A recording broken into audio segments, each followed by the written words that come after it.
Priest or shaman? Oh god.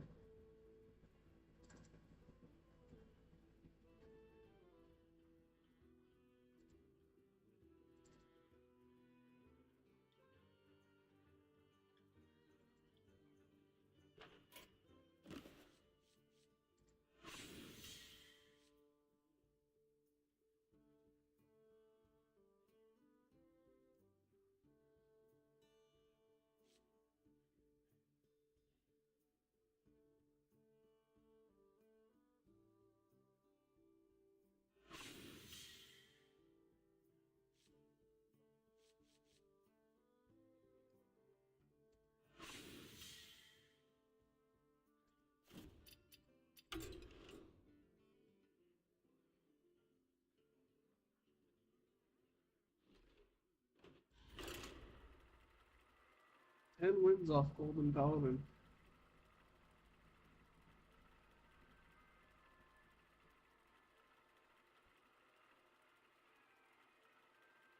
Shows you. Paladin is always fucking good. Even though my favorite class would have to be like Warrior. Versus Umbra. The greatest virtue is patience. Behold the light inferno!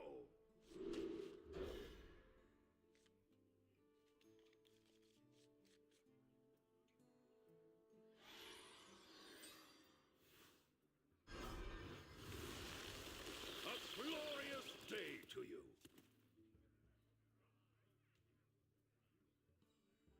I've played against this guy before.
Nightmares are never forgotten.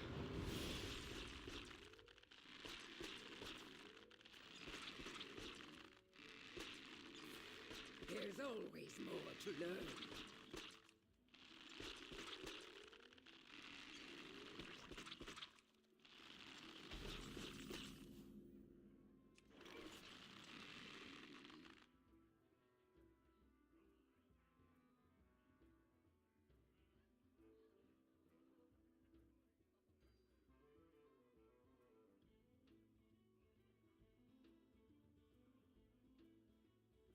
I wonder... The menagerie is for guests only.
wonder.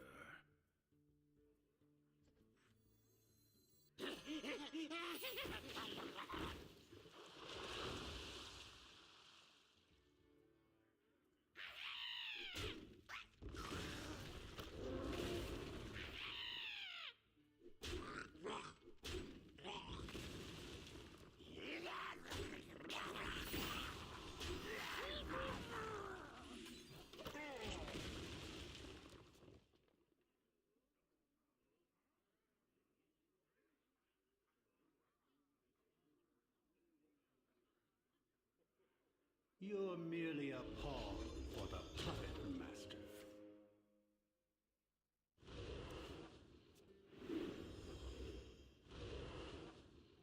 All are nourished when the cycle renews.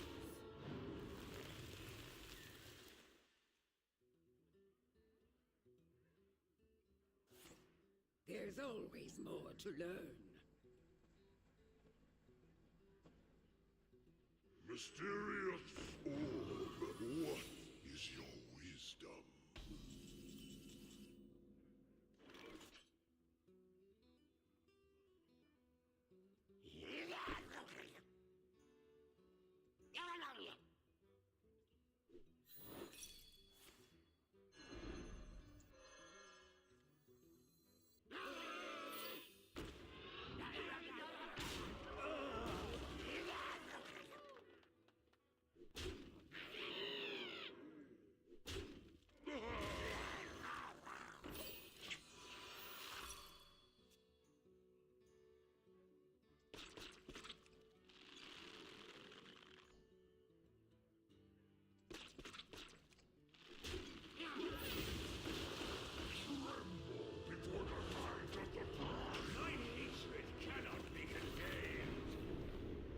Wow.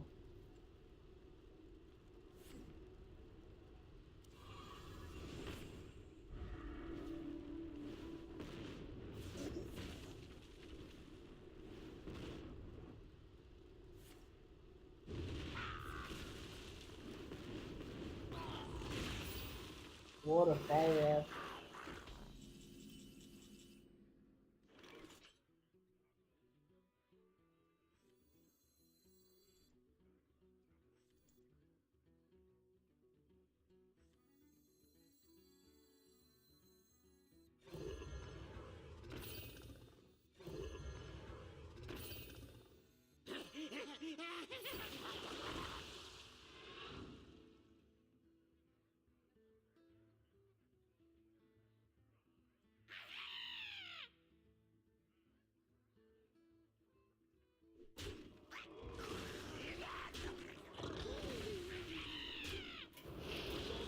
The victory is yours. What a fucking fire act. Fucking Agamagan fire act.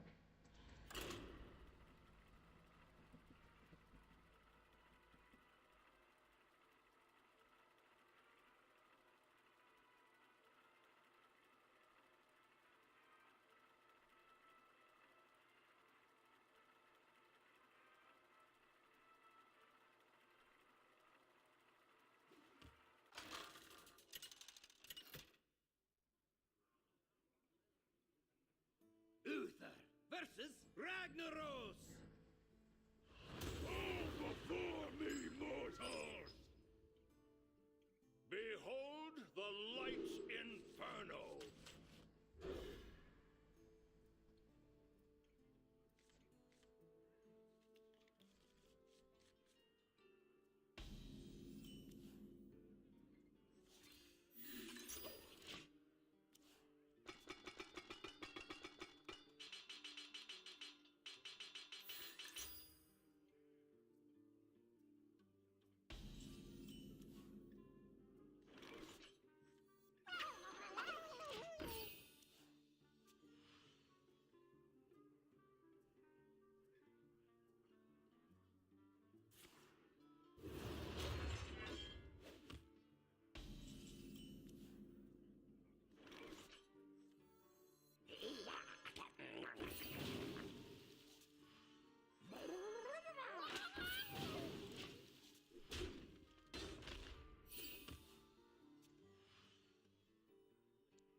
All forms of life will be brought.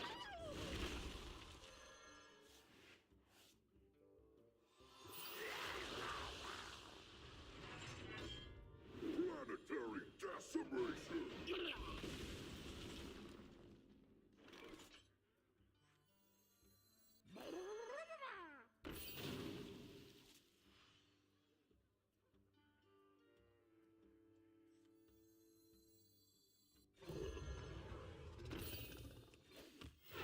Reporting for duty.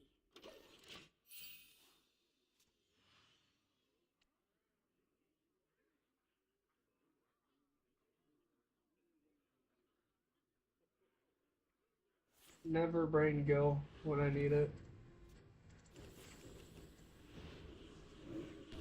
Are you fucking kidding me?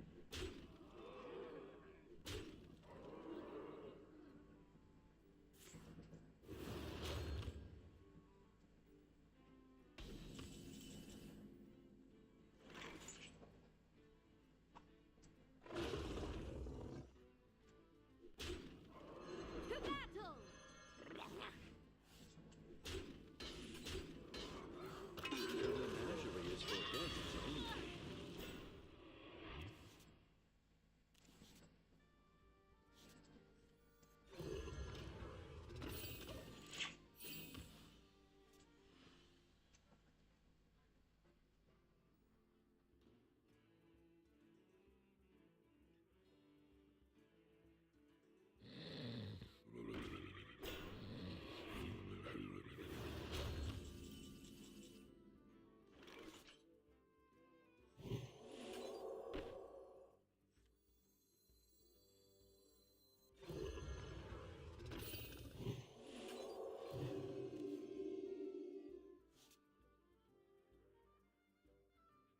Do not touch. Reporting for duty.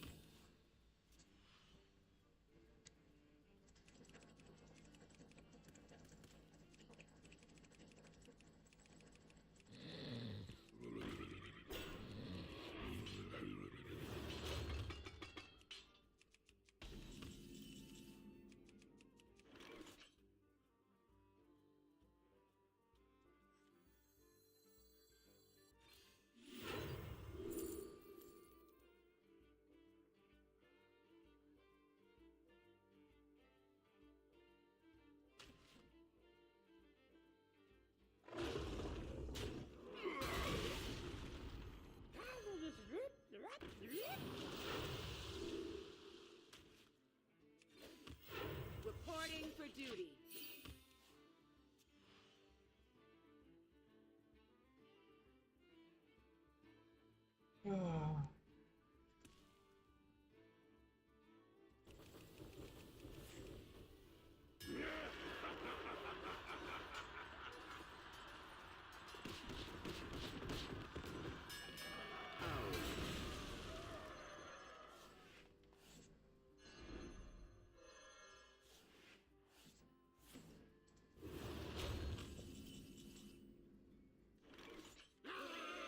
To battle!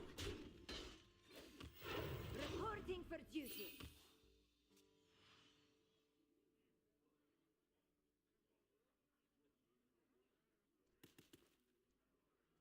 There's always room for dessert!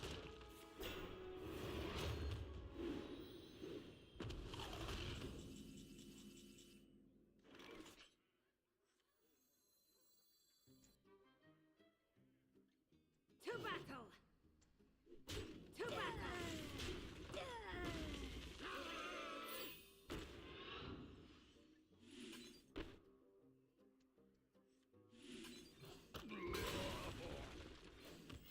Reporting for duty.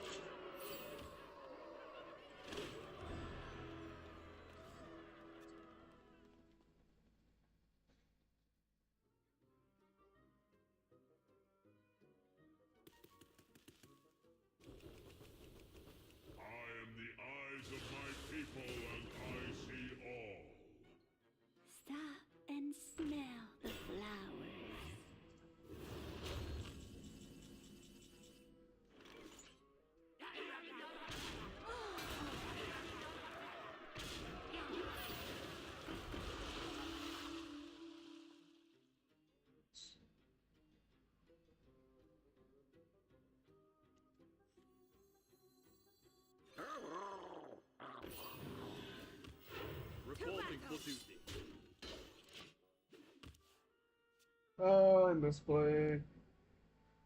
Don't want a silver hand recruit there.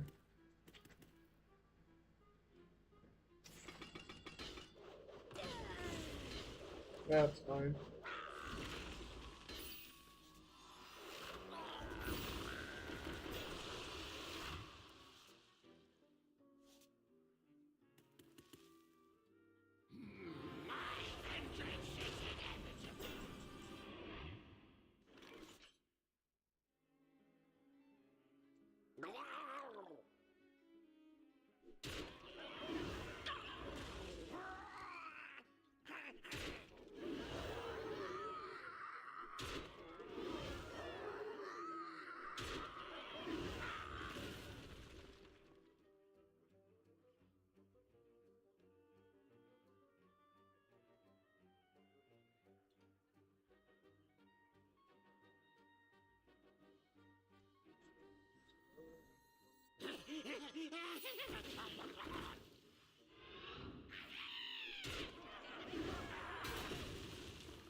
Oh, fucking snow.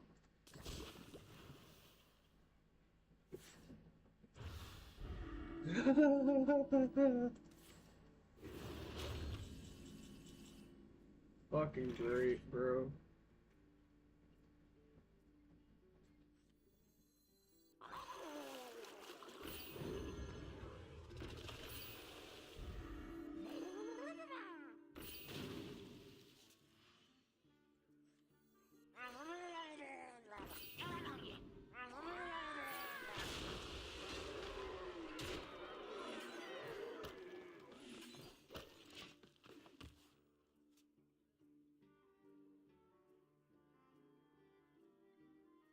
$16 damage.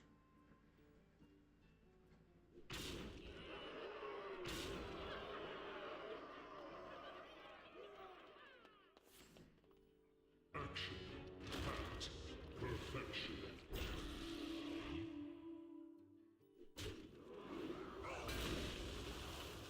You are safe now. Really?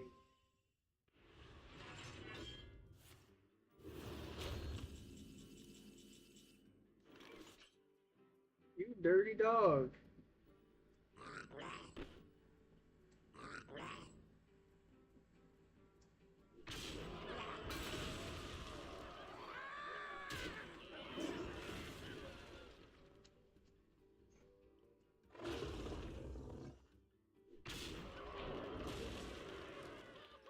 You dirty dog.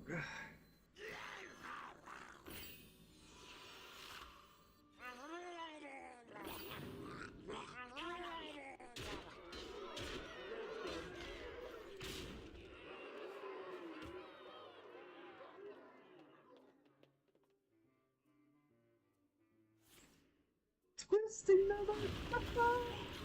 What the fuck? You're shitting.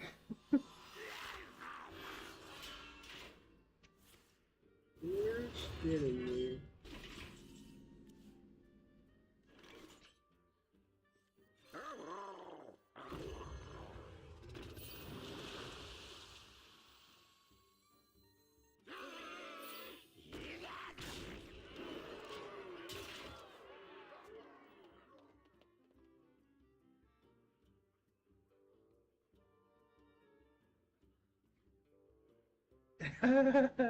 Fucking twisting another.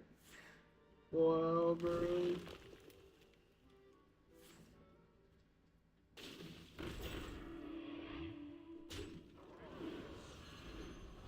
Fucking hammed me.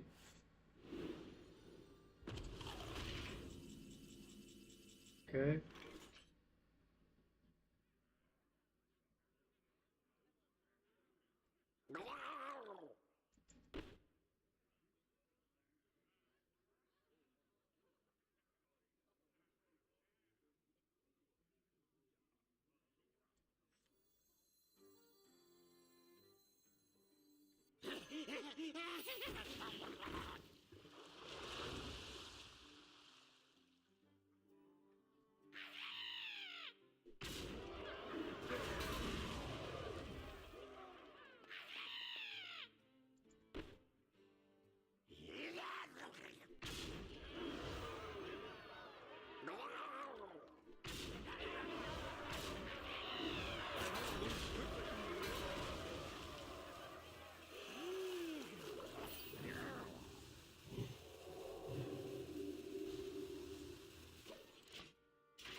I don't want him to ham any of my amalgams. All forms of life will be crushed.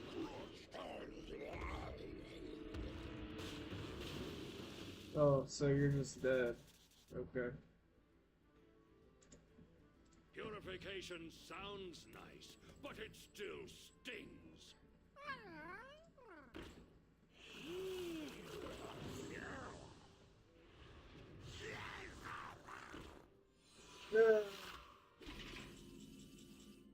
Bastard.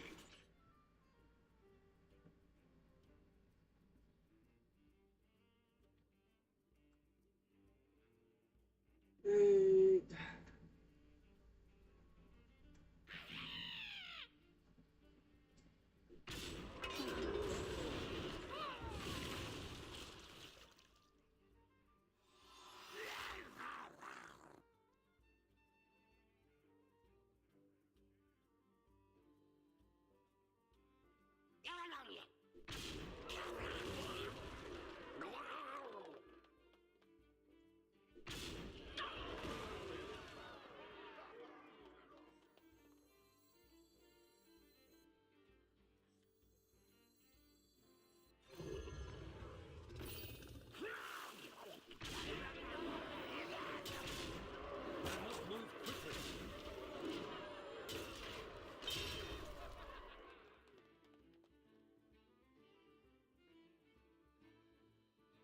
I remember this place well.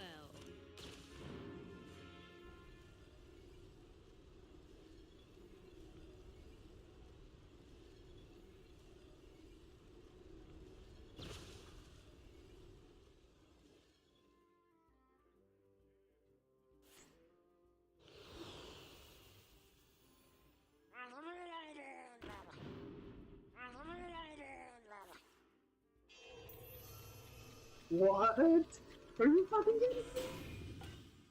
Wow, bro. That's some horse shit. That's some fucking horse shit. What a lucky motherfucker, bro. He got twisting nether off of his fucking bullshit. He got fucking extra turn off of his bullshit. Oh my god.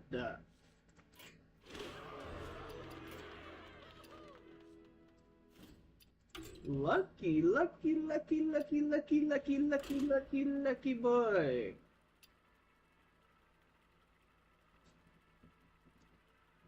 Wow. Wow.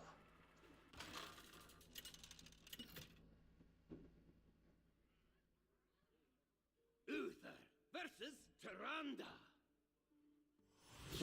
Give me strength. Behold the light's inferno.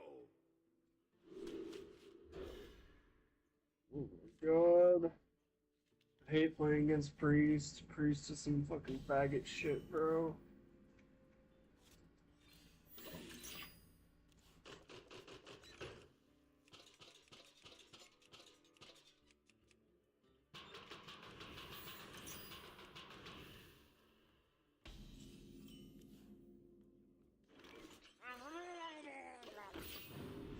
Quest.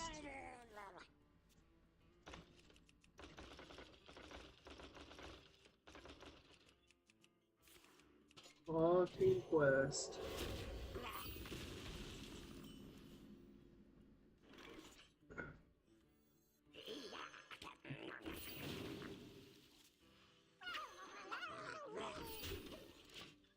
Okay, don't kill any of my shit.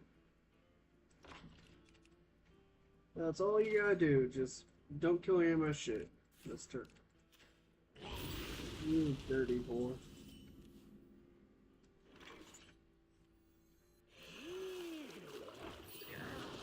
This fucker always.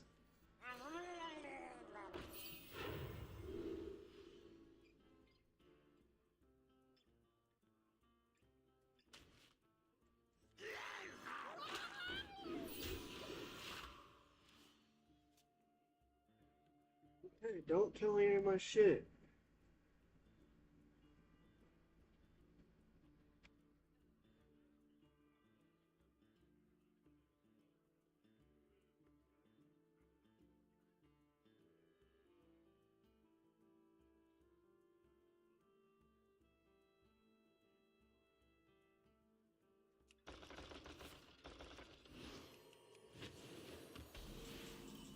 Thank you.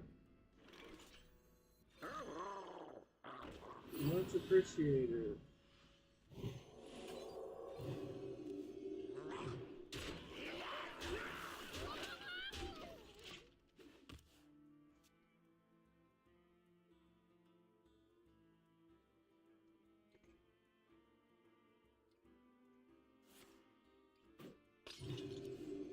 Really?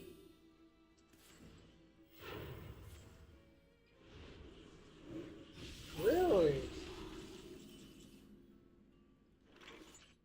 You motherfucker.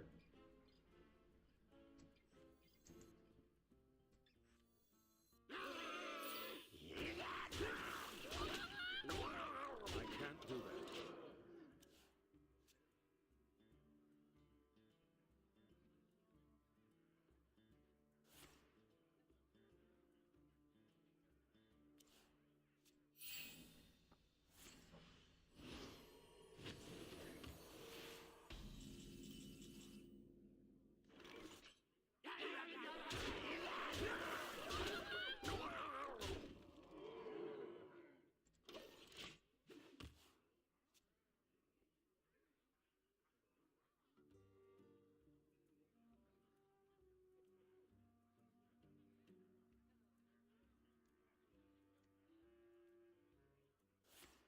Repackage.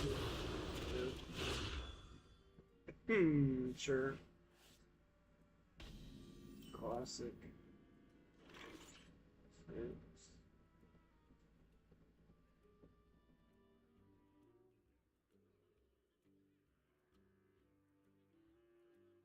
Something.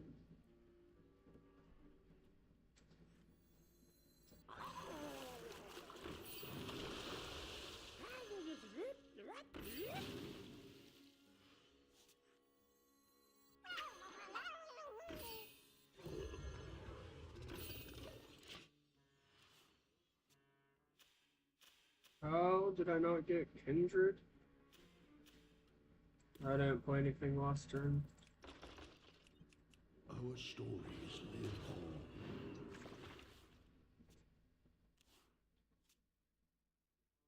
Okay.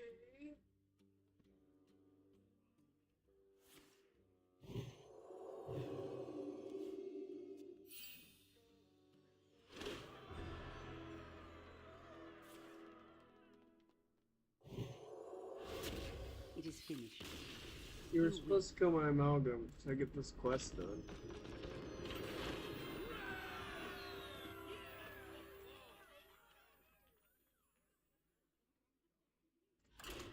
Fucker.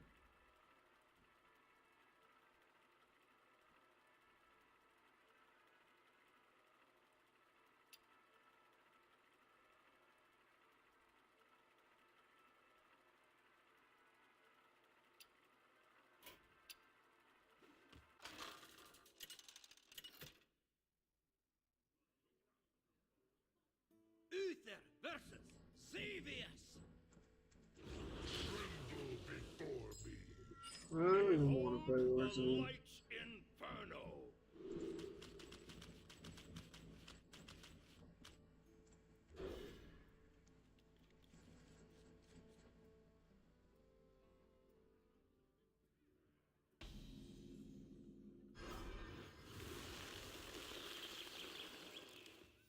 Hail! A glorious day to you.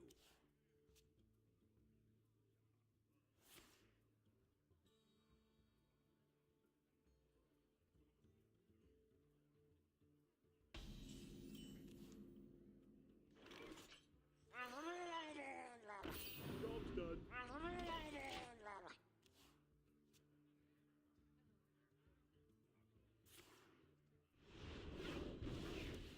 Mortal Coil. Okay.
Brain Gill would be cool here.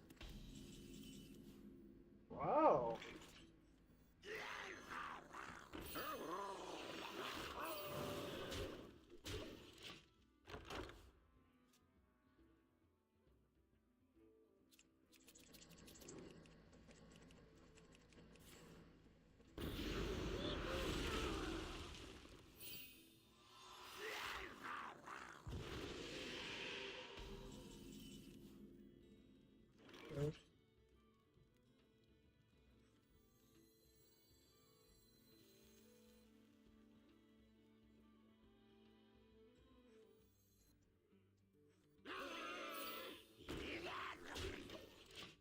Thanks for the cards.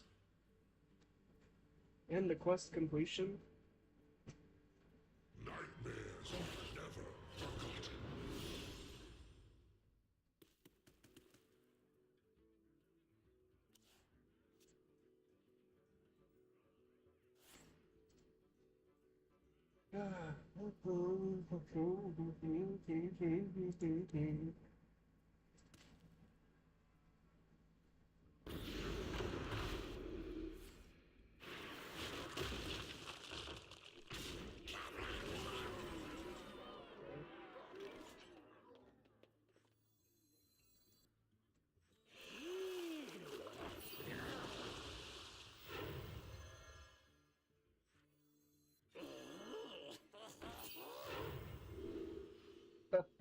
Another amalgam.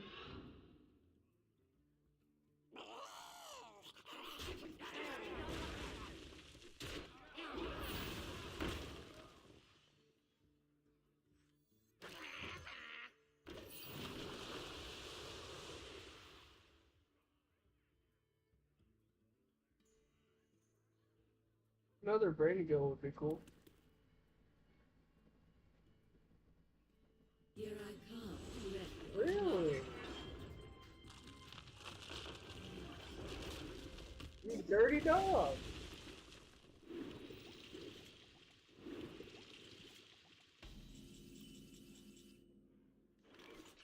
Dirty dog.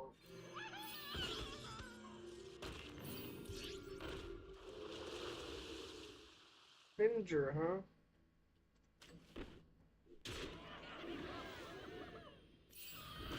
That's a good summon. Holy shit, gonna draw 6 free cards. I guess I don't need a brain gill.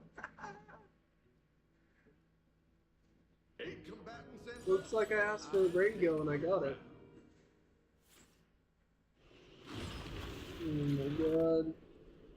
Here we go with this shit.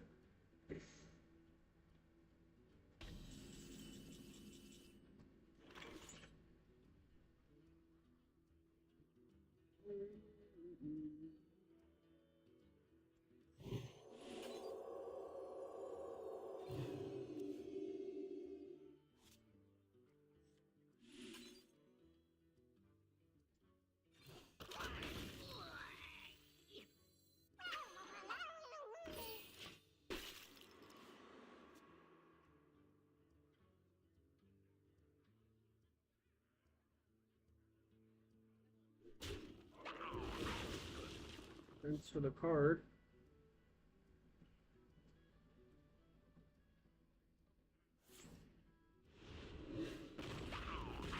Thanks for the card. You're merely a pawn. Okay, you cannot. You can fuck off with that shit. You can fuck off with that shit, buddy. Really? Really?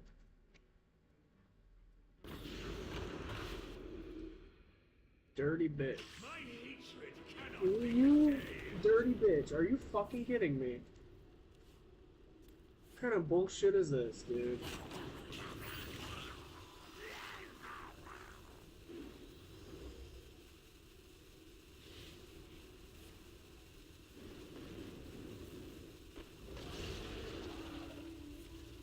Some bullshit, bro. Too many cards.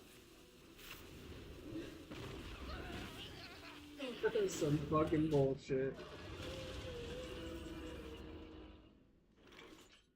That is some fucking bullshit.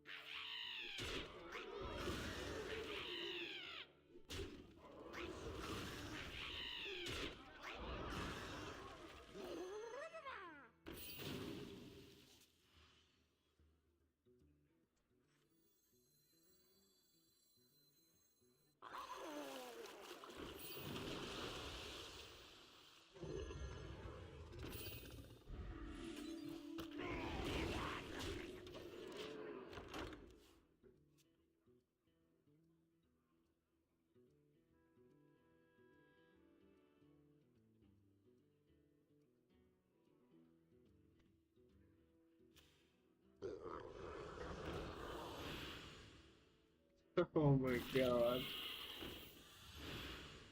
He's trying to fucking cheese me, bro. Oh, fucking cool. He just has Hellfire. Okay. Lucky motherfucker, bro. Agamagan into Agamagan into Fire Act. Oh, fucking gay, bro. Sure. Fucking sure, bro. Are you fucking kidding me? Are you fucking kidding me? 2 days. Are you fucking kidding me? I can't believe that shit.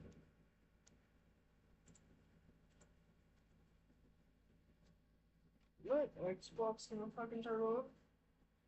There we go, cool.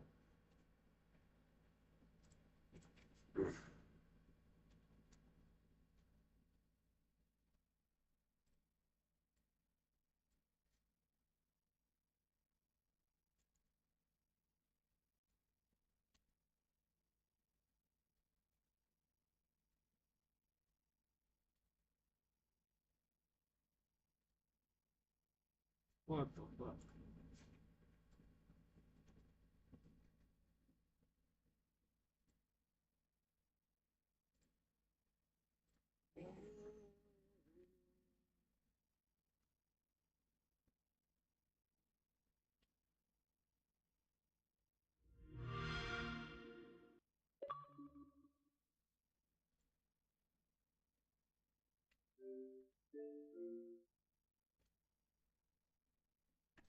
Very fine.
Pittsburgh toilet is in like that part of the country where you get basements and shit. And like there's a lot of houses in Iowa that there's that toilet in the basement.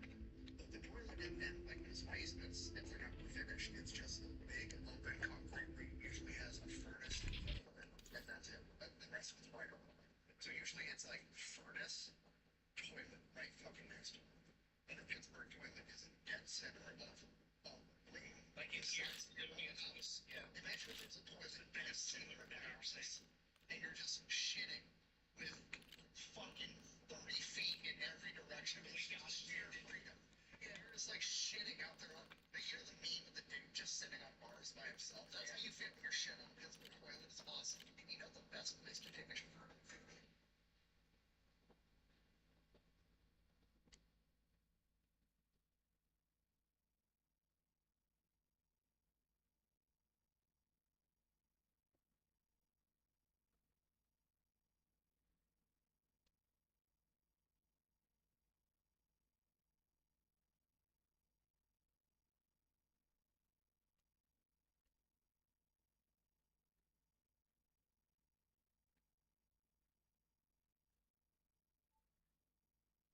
Alright, let's see how long it takes for us to find a game in this dog shit game.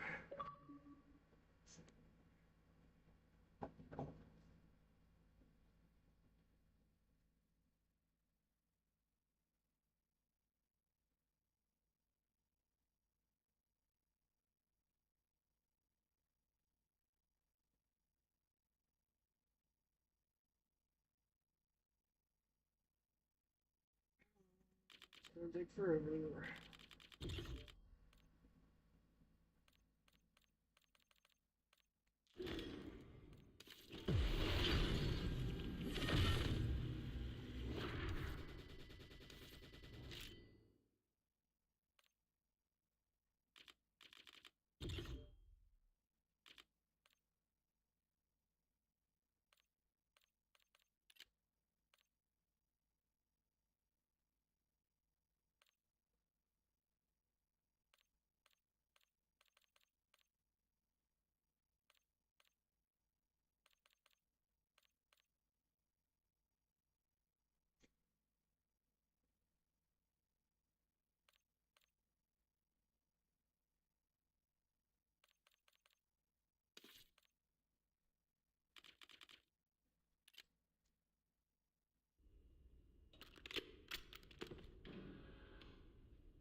Back to back.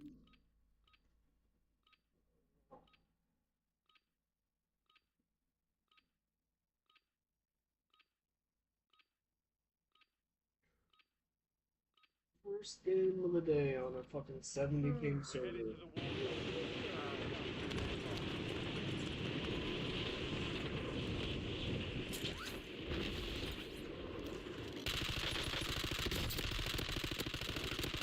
Who cares, Stimmy boy?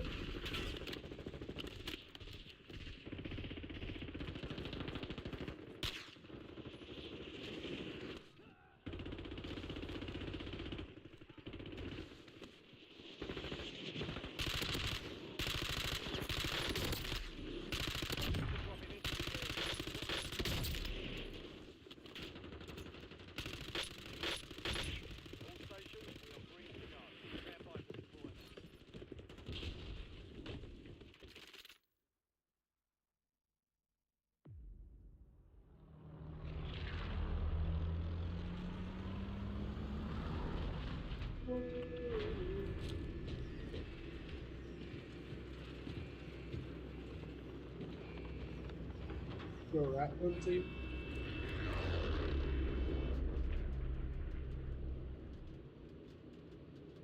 Battle Royale.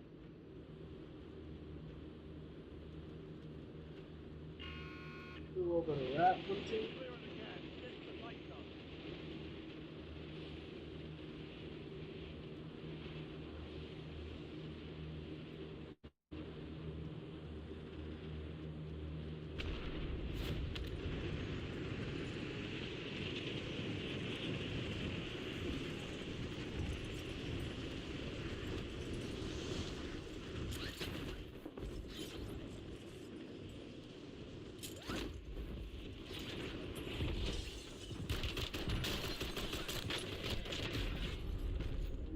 Enemy soldier incoming.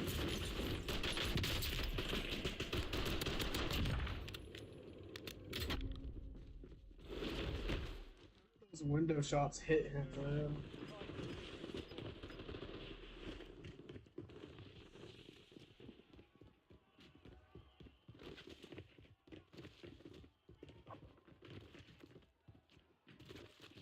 Success means redeployment. Failure means elimination.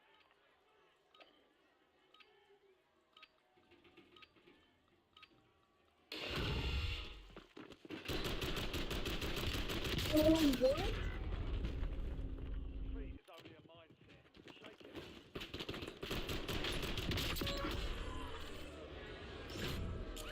Gave it a solid try. Try to head back safe.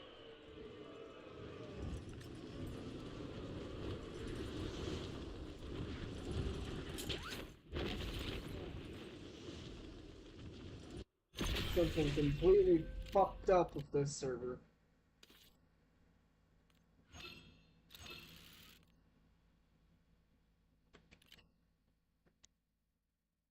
Shot him in the fucking shoulder at least fucking 5 times. Apparently we're playing in a different fucking dimension. Because on his screen, my bullets are fucking hitting the fucking wall when I'm not even fucking aiming at the fucking wall. Oh my god. I already don't want to fucking play.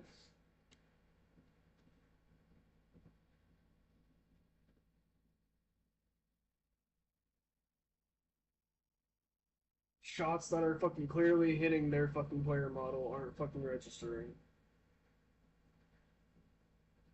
First fucking server is a 70 fucking ping server. Took forever to get into.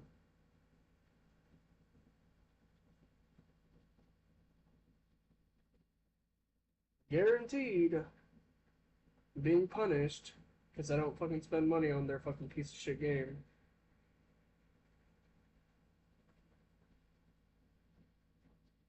Fucking faggots over at Activision, their gay ass fucking patent.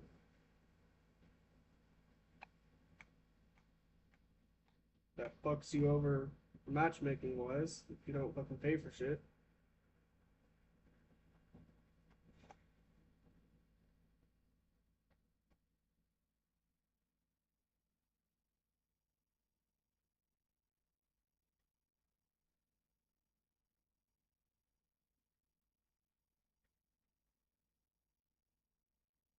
In a year now, we'll find a game. I'm sure someone plays this game.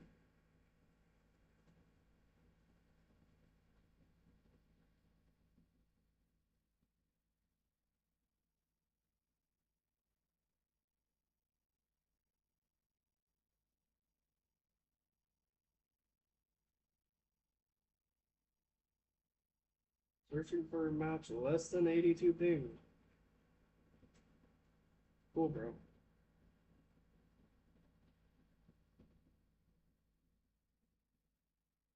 Fucking no one on the west fucking coast plays this shit.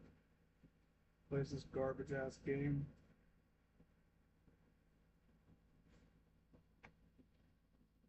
Oh my god, man.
This game is such a fucking joke, bro. Look at these fucking backgrounds it fucking forces me to look at.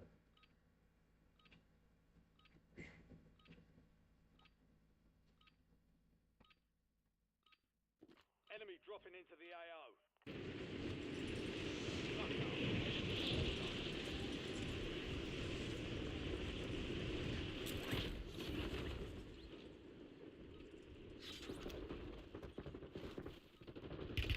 Taking effective fire.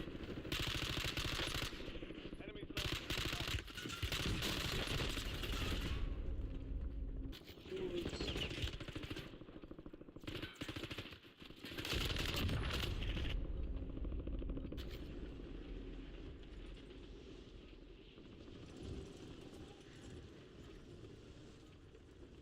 stations, this is Shadow 01.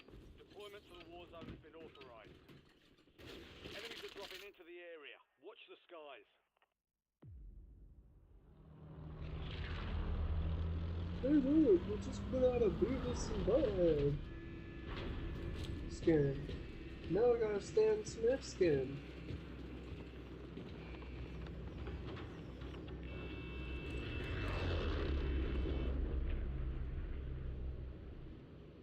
Then we're gonna fucking put in a Homer Simpson skin. God, bro. This fucking piece of shit game.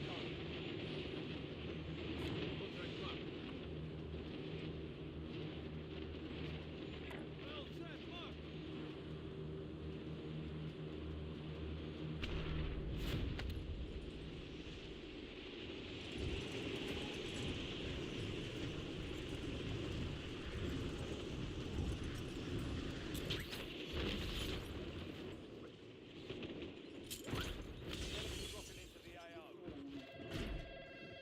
Hunt down the enemy.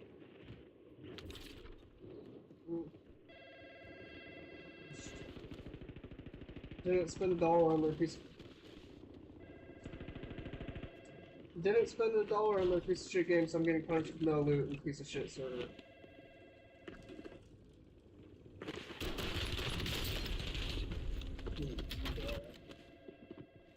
Shit's retarded, bro.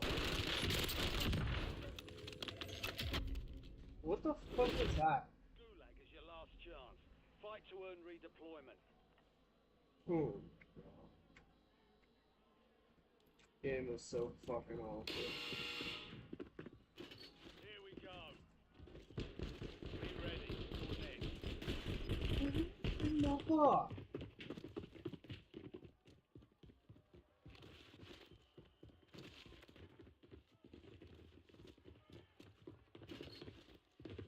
Earn redeployment or die trying. Fucking broken ass game, dude.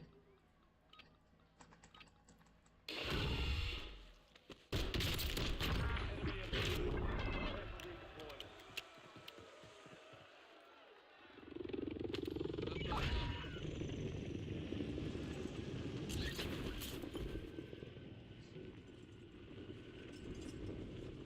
That shit's gone.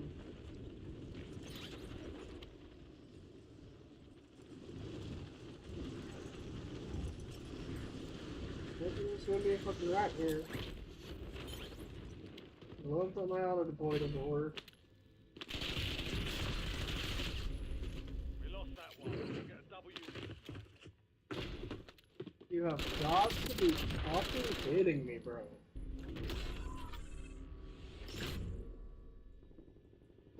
Oh my god.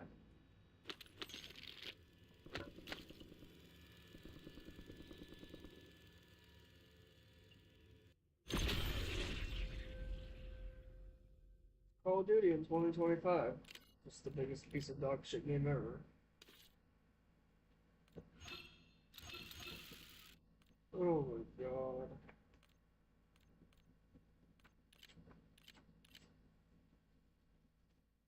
I'm getting off after like 3 more games. Like 3 more games, then I'm fucking done.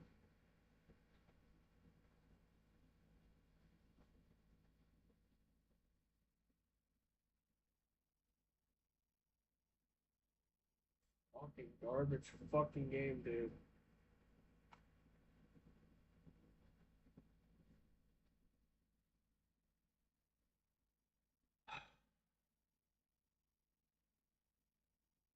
Fucking called it. So there's probably gonna be a fucking rat there. And of course, first building I enter, first fucking door, first entrance I walk through.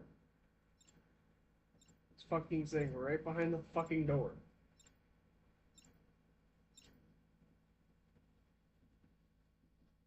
And of course, I went in tower. There's no fucking loot anywhere. Almost killed a guy with a fucking pistol. Yeah, listen You to guys will all this. see To that. log in. And the server's a fucking piece of trash. All of those. They're 50 and like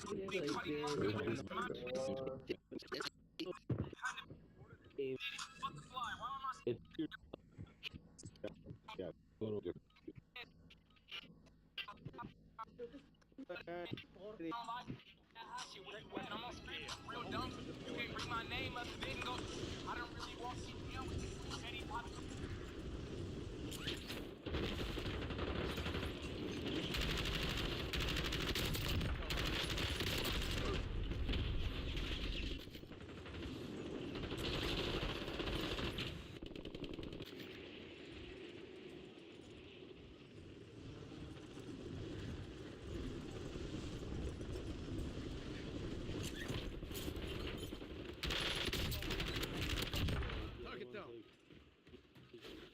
You can't see the detail. Prep time's over.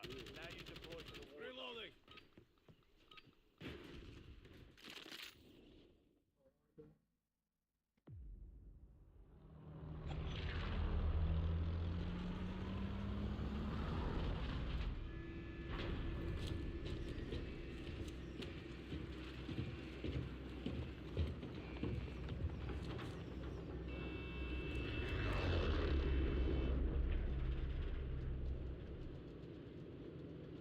Battle Royale. Where do you faggots want to go? Gas is closing on your position. Suggest you hightail it out of there.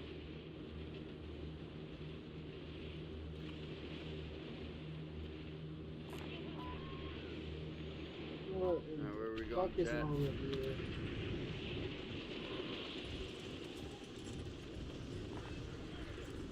Fucking, you're landing there fucking late, you fucking marked it late. I don't think you'll be able to grab Piece that. of shit. Psych. Explosives. Designated coordinates. Then Oh, position fuck. against any potential hostile forces.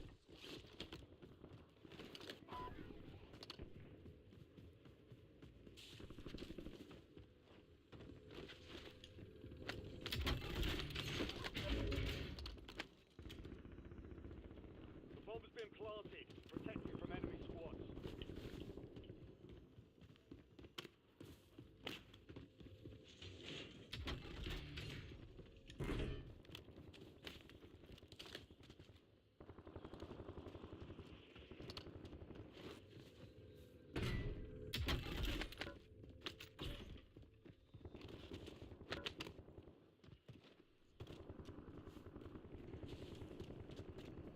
Done, squad. Contract complete. Moving here. Buy station mark. Let's finish the contract, man. Waiting on reinforcements now.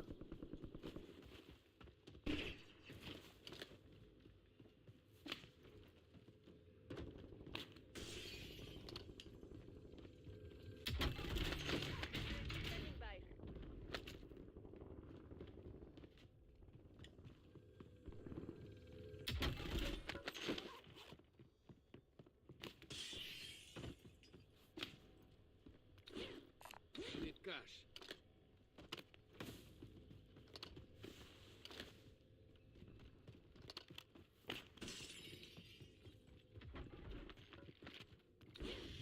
Need cash.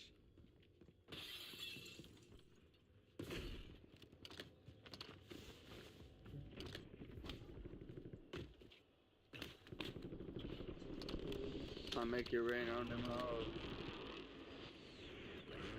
Need cash.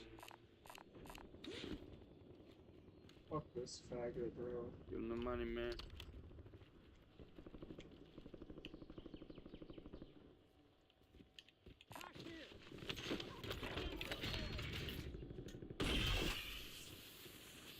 Friendly loadout dropped on the way.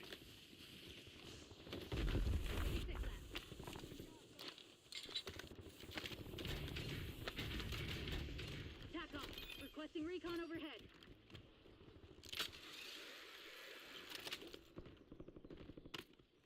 Right, area's hot.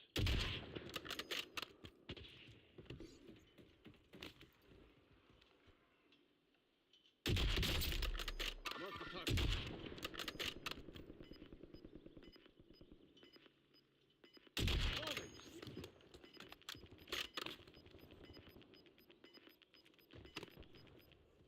Squad made it to the safe zone. Gas is moving. Bounty targets are up. Where you at? Get after 'em. Where you at, Dalton? Come in. Over here.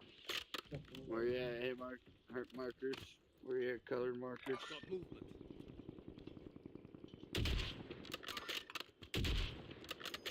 Chasing mag.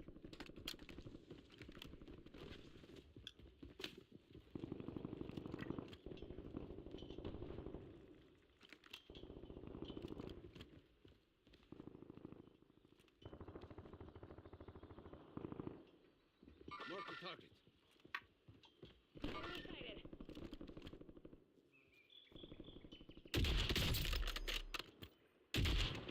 You're up.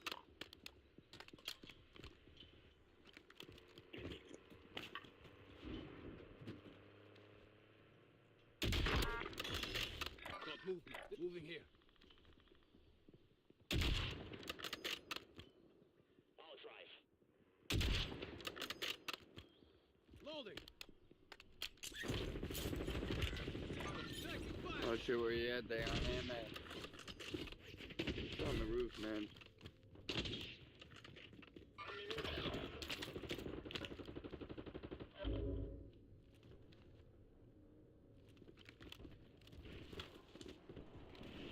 It's on you, man.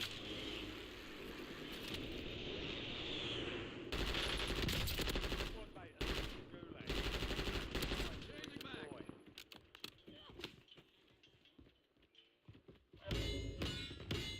Primary objective complete. All targets eliminated. Requesting recon flyover.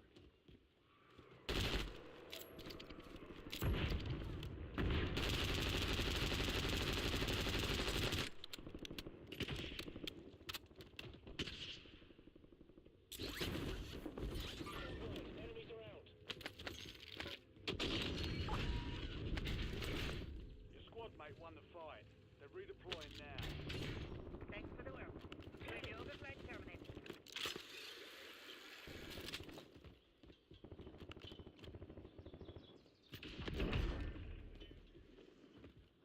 Nice shot. Yeah, no. Got movement.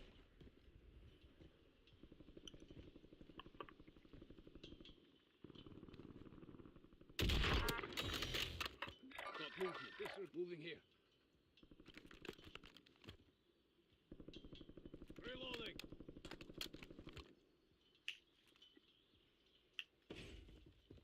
Are those pinks guys? They were. Disregard that. Over there, yeah. That's why I shot that one. There's Taking two teams. effective Oh fire. shit.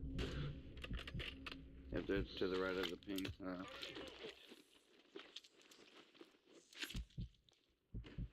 Moving here. I got you, buddy.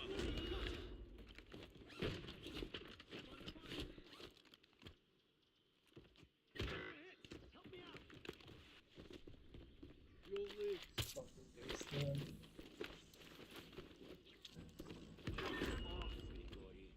If you get a knock, ping it. I got a PA. Well, they're not the ones. Waypoint. Got movement. Changing mag. Yeah.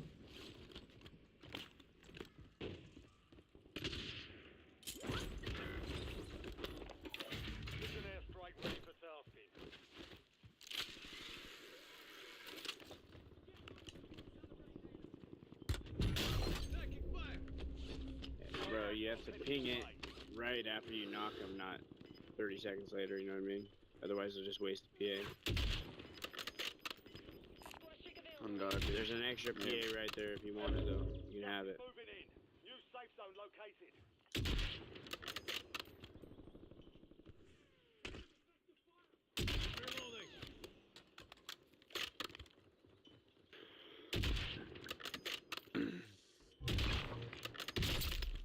Your squad mate is being tracked as the most wanted target.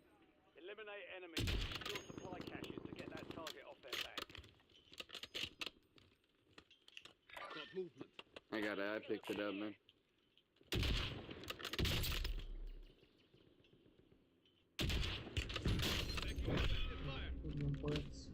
Be advised, an enemy squad is tracking to your location.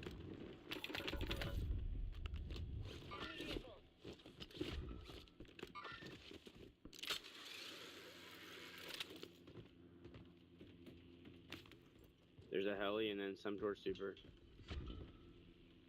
Fucker out.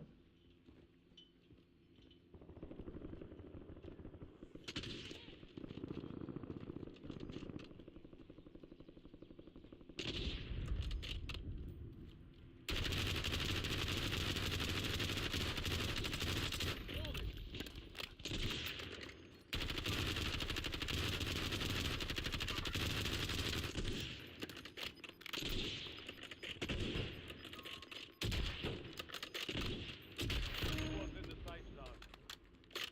You've got gas moving in. Fucking blind. Switching mags. Fuck, I'm gonna need a fucking ammo box or something, mates. From fucking airport or some shit? Oh shit on the back. Where? Towards super as well. Say damn man's ass right there. Fucking what? Got movement. I need sniper ammo, dude. Come on, man. Plate box down. I got, there we go. Okay.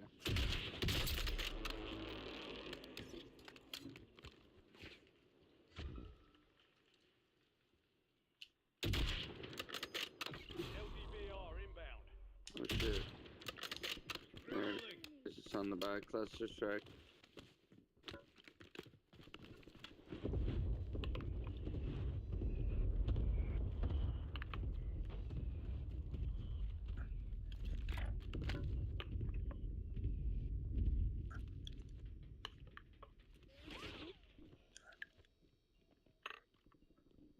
Let's see what it was.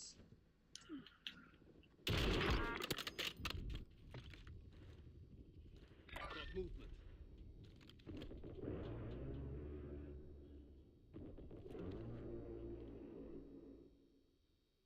Disregard that. Disregard that.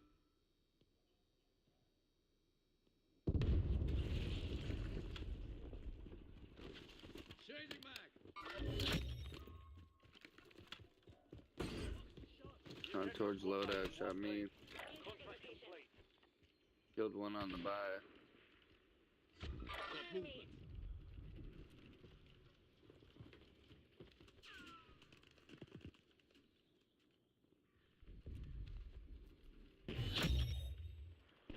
The enemy lost track of you. Good work down there. Switching mags. Yeah, towards loadout. Enemy spotted. Indicating waypoint. Somewhere towards Woody. Got movement.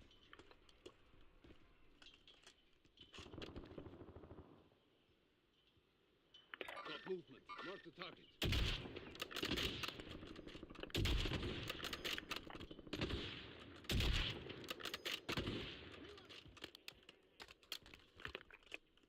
Got movement. Mark the target. Fuck it.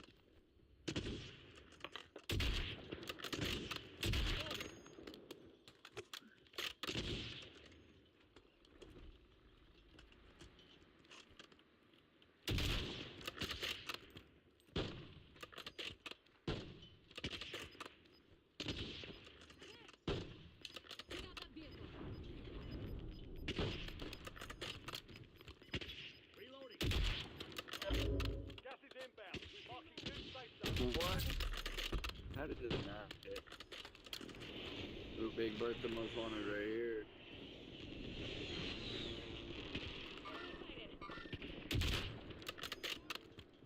Oh, getting lit up. Reloading.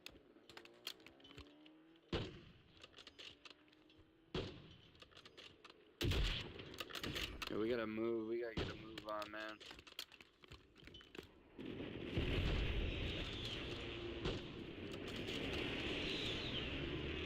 I'm dead and gone, bro. We got people looking at us both sides.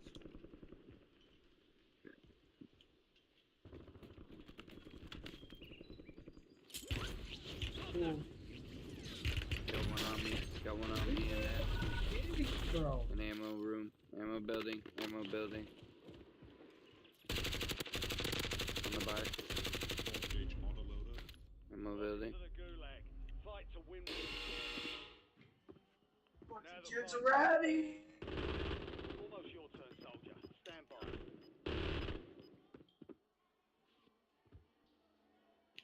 Holy shit. Oh my god, it's a full fucking squad, bro. Earn redeployment or die trying.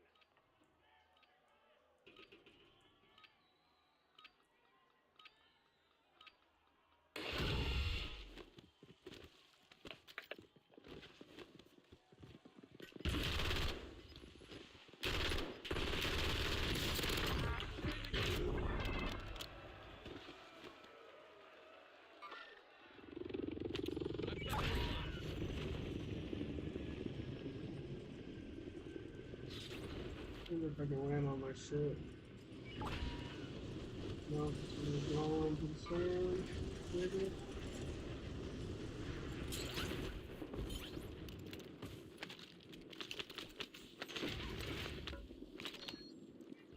What's up, man? What are we doing here? Got rendezvous somewhere. Cool. Fucking Oh, awesome. yeah. Hit markers. We got bicolored markers back, man. Of course, they have a fucking UAV.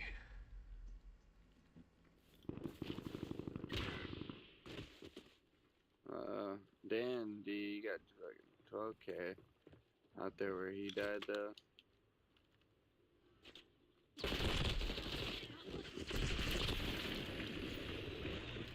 I'm dead as fuck, dude. Oh my god, man. Just landed on death.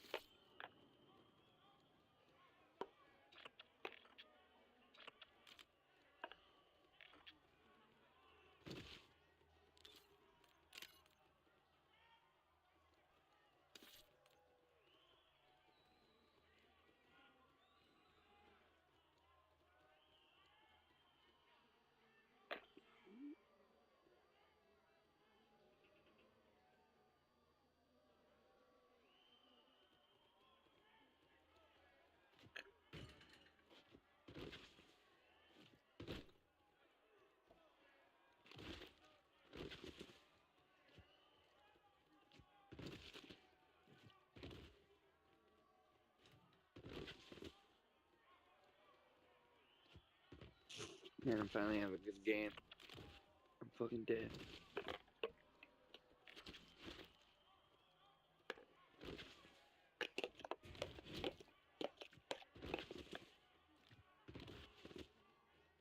You've got gas inbound. Safe zone relocated.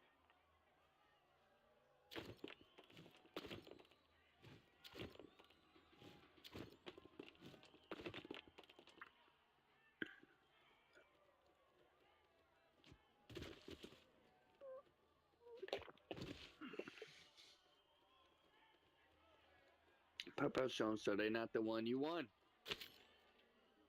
Good shit, you kicked his ass. You fucking win those, dude.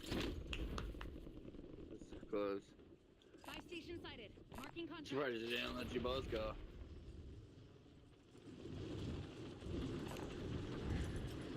Get the car first, get the car first. Give me back, man. Hey, man, won't buy me back. Hey, man, shut. Dude. I'm on a burner right now. I'm about to drop a PR.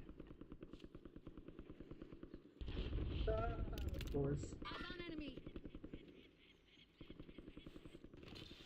Your squad is getting you out of here. Stand by. He's got somebody, man.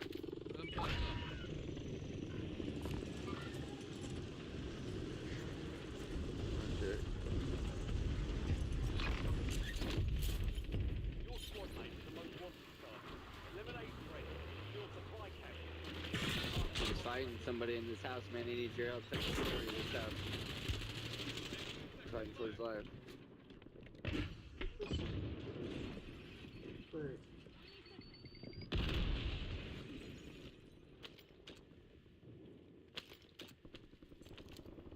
Well, he's fighting for his life right now.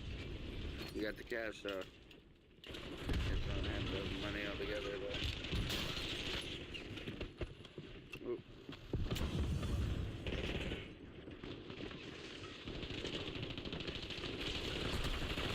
What? Oh. There's just the whole fucking team in there, huh?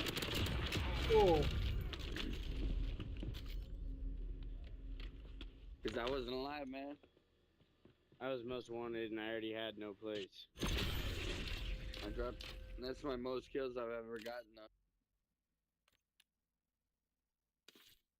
Most kills you ever gotten. Cool. Glad we could set a fucking record for you.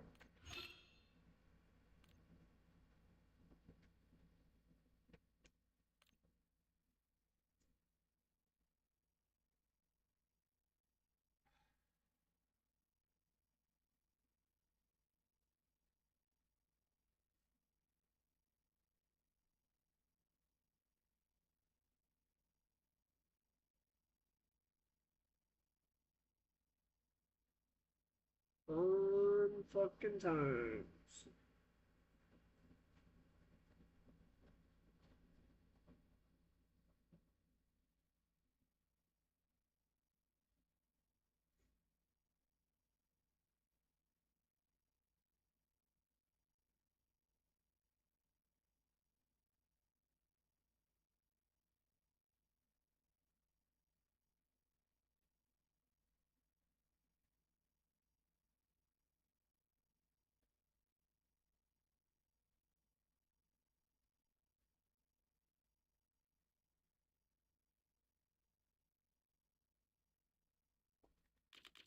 Sure, we'll find a match in the next year.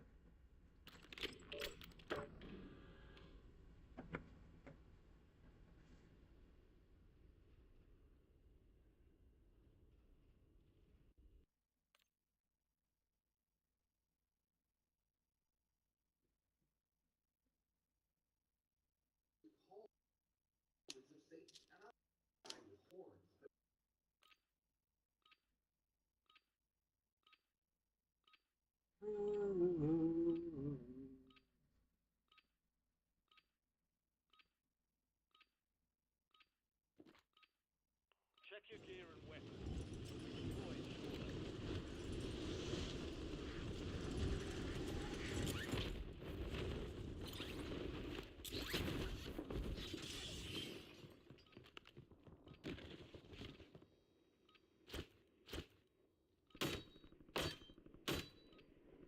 Enemies are dropping into the area. Watch the skies.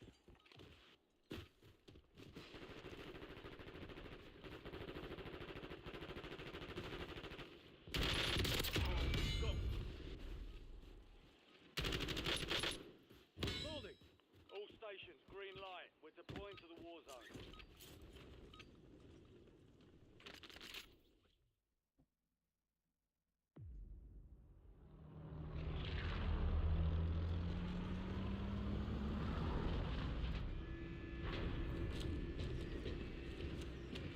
Mark location.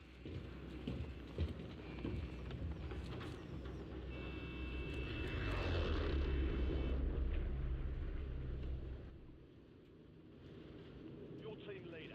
Set a drop point for your squad soldier.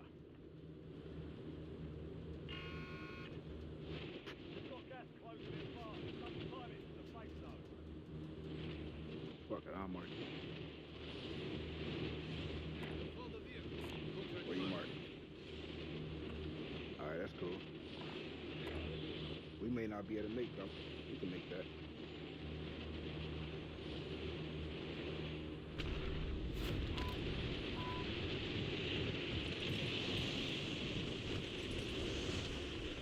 You got company? Yeah, you got company. Fuck, we got a bunch of company. Oh my god. What the fuck did we get ourselves into? Enemy dropping into the AO. Oh shit. How the fuck did I get up here with y'all? God damn. What a dumb decision. What a fucking dumb decision.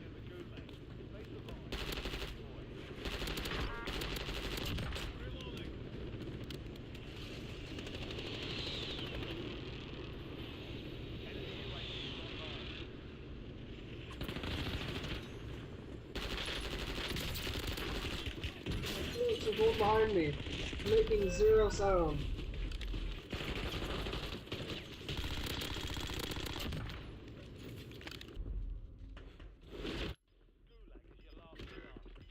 Good shit, boy. Teammates are pussies. Good shit. Good kill. Your squad mate is belly up. They're returning to base. What a dumbass decision to play in that.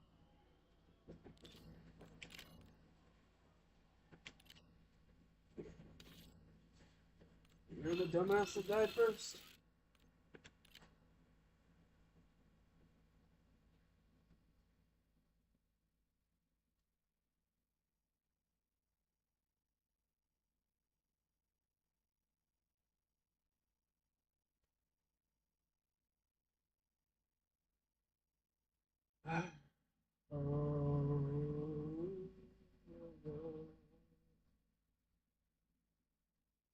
What did I say? 3 more games?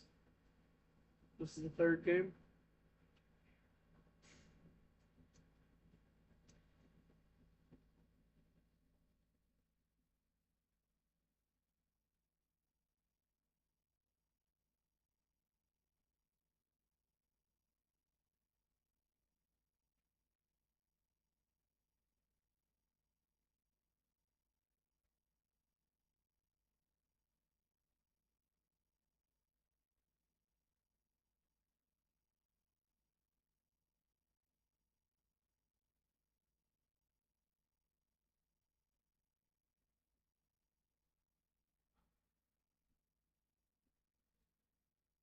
Wish there was something fucking good to play.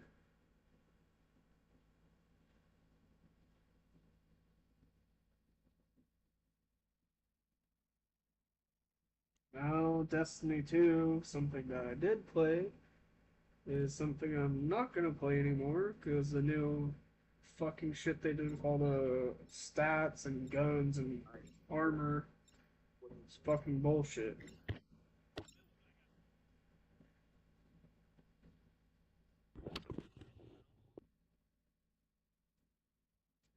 How do you go from sunsetting weapons and armor to fucking all this gay shit? First you take away our guns and our armor, now you fucking completely fuck all of our guns and armor. Okay, bro. Keep on changing the game for the worse. Now Crucible's gonna be so fucked. Use this time for some target practice. The TTKs are gonna be so fucking bad.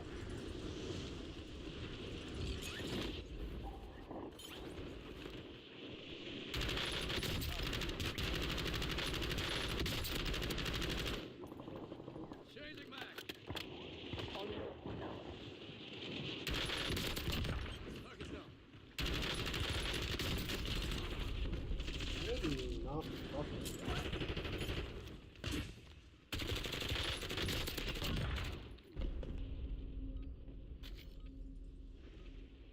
Playtime's over. Stand by for deployment to the war zone. Deployment to the war zone has been authorized. last game.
of course.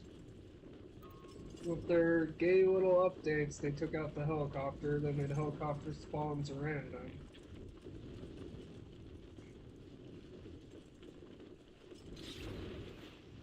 Oh, let's not have anything consistent in the Battle Royale. Let's make anything random. Make the guns random, make the plates random, make the tacticals random, make the lethals random. Let's make everything random.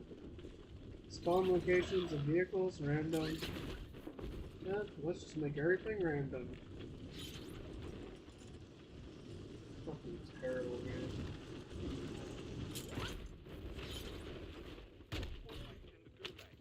Make everything random and not fix all the things that are wrong with the game.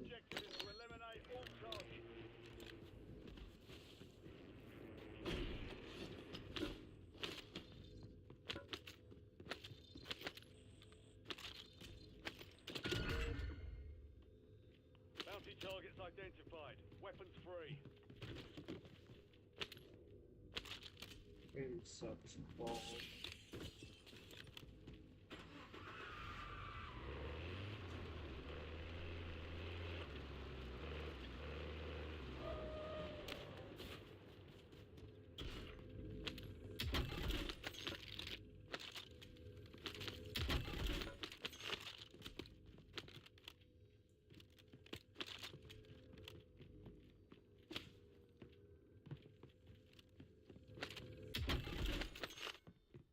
Let's put trash guns in the box.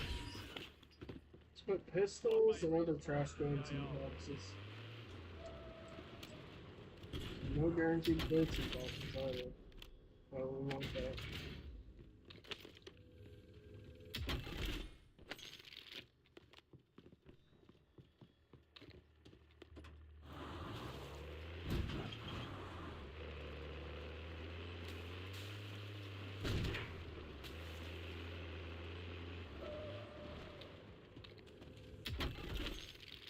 Also make it so like a 4,000-pound military vehicle can't run over a fucking telephone pole or anything small like a tiny tree or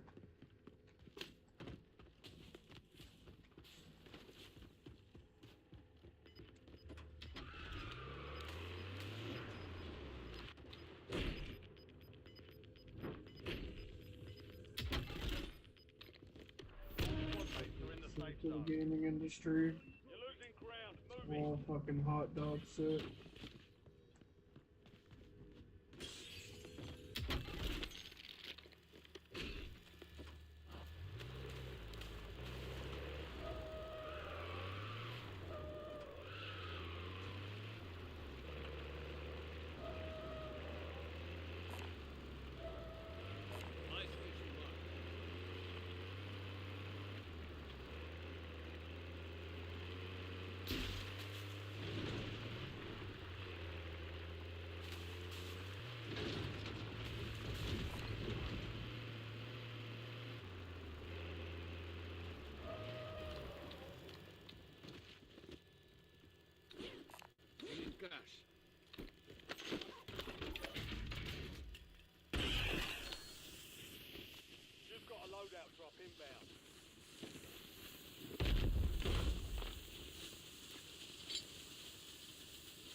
Contract marked.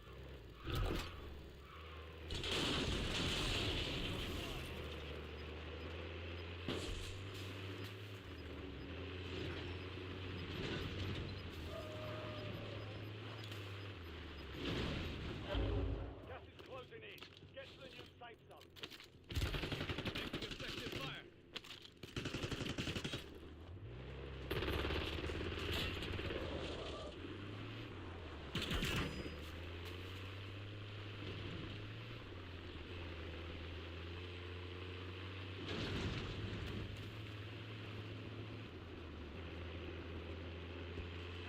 Authorized LGBR strike.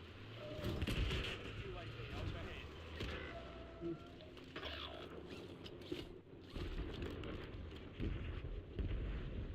Hostile UAV in the area.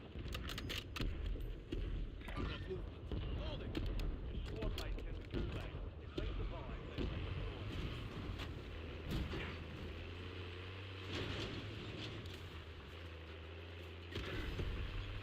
Engine has no poison.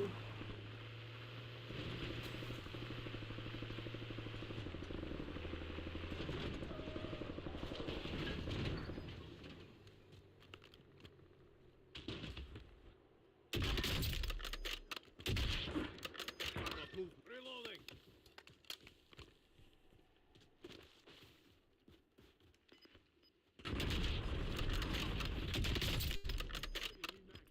Disregard.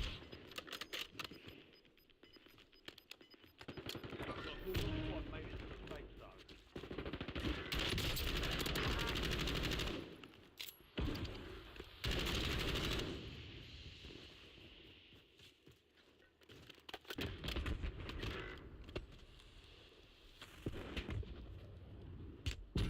Cool.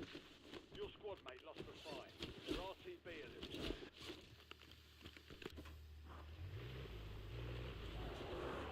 Requesting buyback. Ready to redeploy.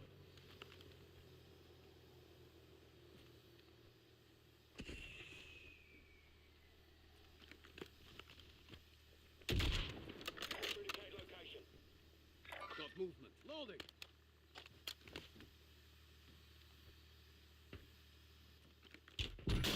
Taking Cool. fire.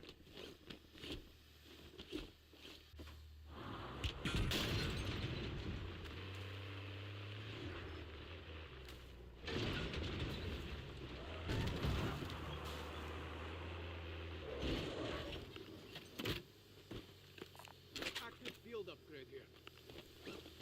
It's on.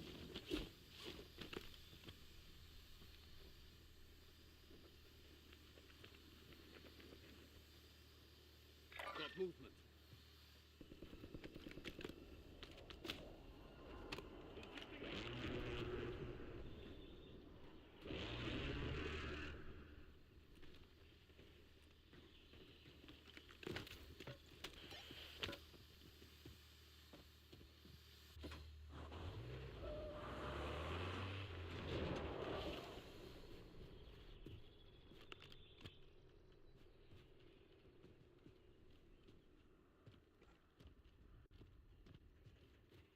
Whole bunch of nothing this game.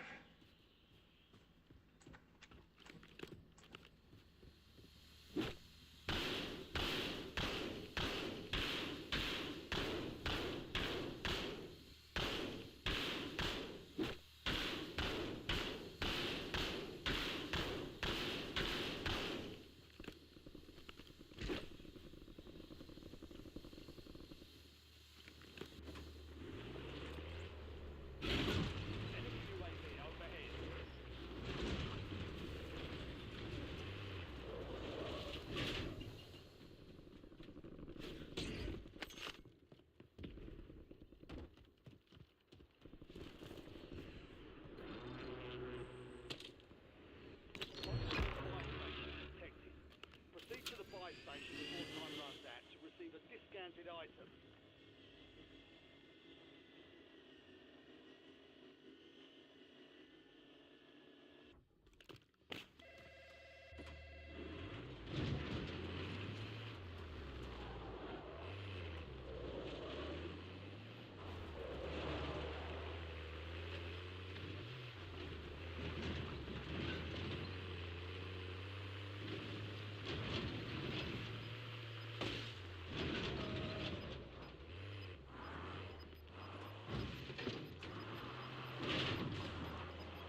Yeah, cool.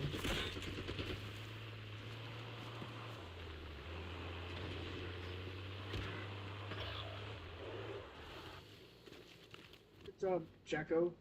Jacko ass.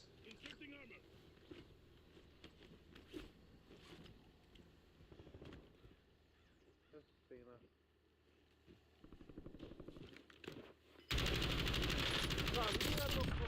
Changing back.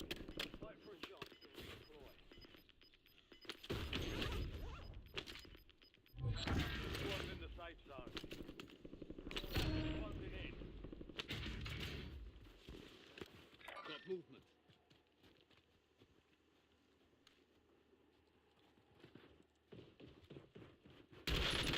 Oh shit! Oh yeah.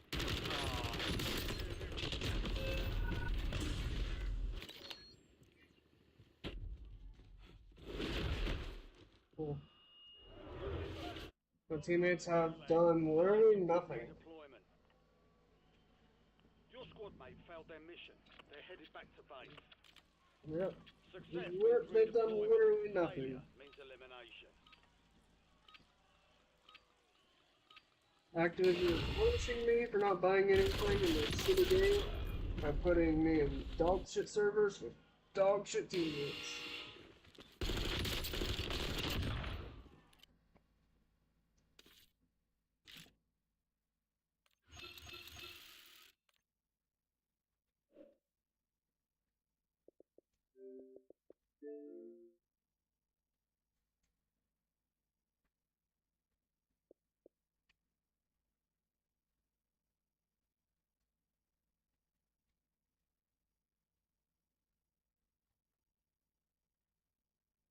What a terrible fucking game.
Gather round, everyone! The fun's about to start!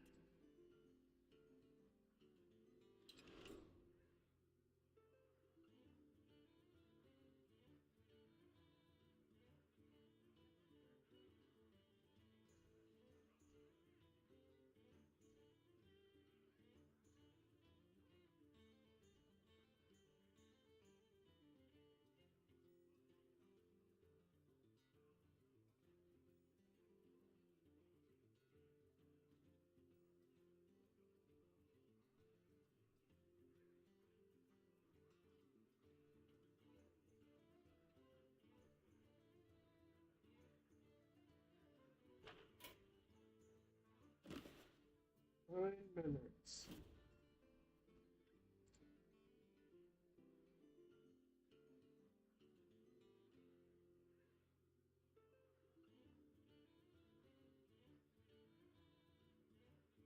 Tell ya, I'm starting to wish I'd never.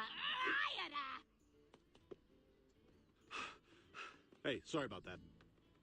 Well, looks like Lois is plenty threatened by that new girl who moved in, I tell you what. Tell ya, I'm starting to wish I'd never.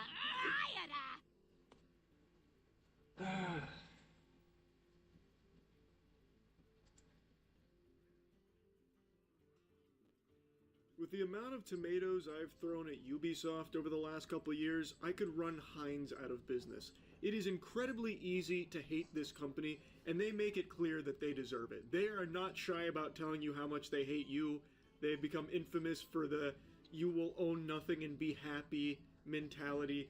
They have even point blank said that gamers need to be comfortable not owning their games.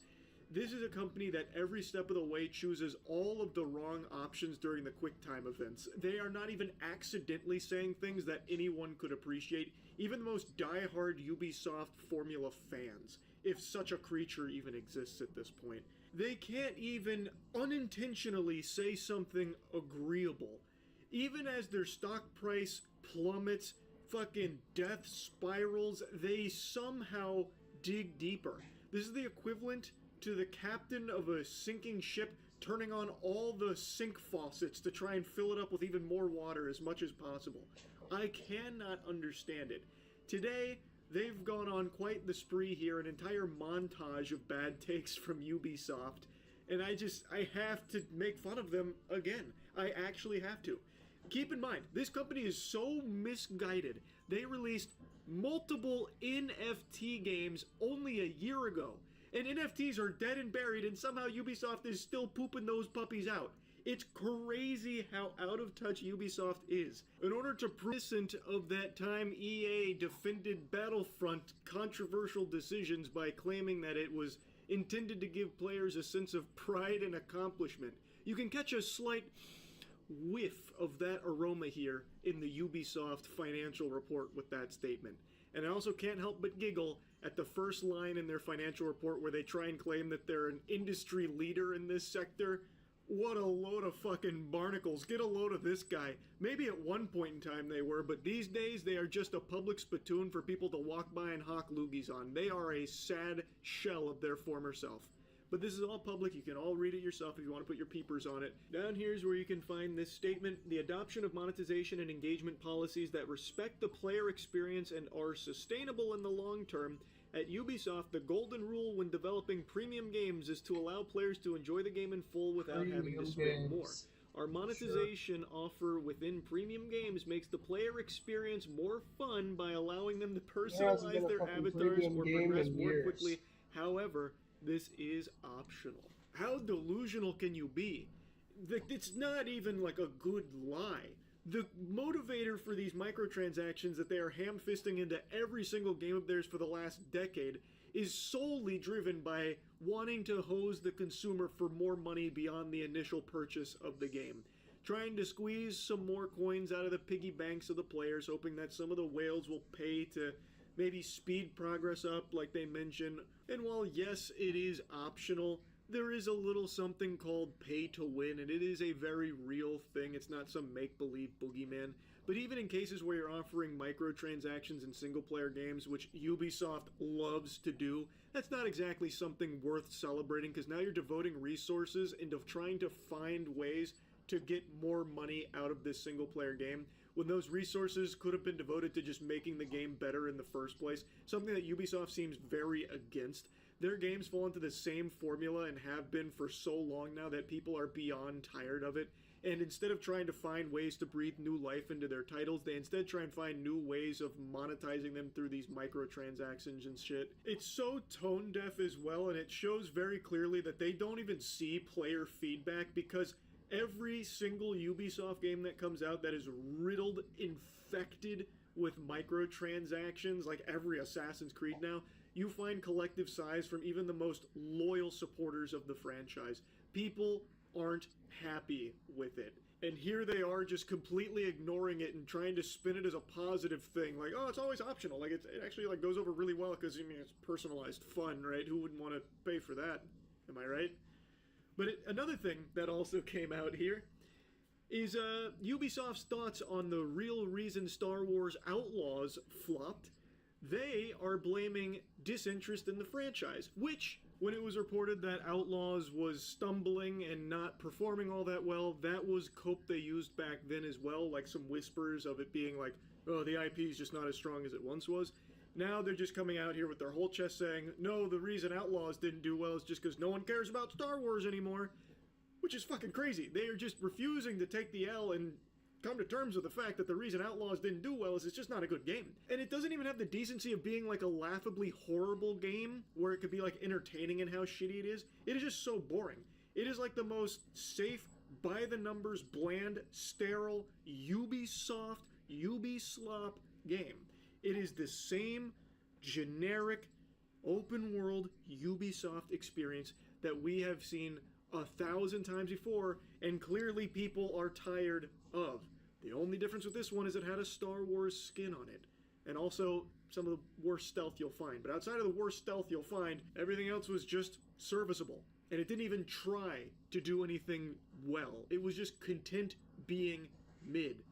And Ubisoft has, for some reason, really struggled with accepting the fact that mid just doesn't really cut it anymore. People don't want more Ubisoft open world games. It's been done a billion times the exact same way every time. It's tired and it's played out, and the sales show that with Star Wars Outlaws. It has nothing to do with the weakening of the IP, which is a real thing. Since going to Disney, it hasn't been as strong. A lot of the Disney shows have been super stinkers, but I think there is more evidence to the contrary that there is a hunger for good Star Wars, as demonstrated by Andor. I can't glaze Andor enough. I think that show is a masterpiece, and I think the reception and the absolute booming success of it speaks for that. People want good Star Wars. They're just not getting it often. Very rarely with something like Andor coming out. Star Wars Outlaws falls into the really uninteresting bucket of Star Wars that people... Oh, my Hearthstone crashed. Cool. People just don't want to play with anymore. They don't want to touch, they don't want to indulge with. But there is still very much a lot of people wanting good Star Wars. It has nothing to do with the IP, with why Star Wars Outlaws flopped. But Goober is still trying to write it off as one of the contributing factors that the game suffered from a number of items. First, it suffered from the fact it was released at a time when the brand that it belonged to, was in a bit of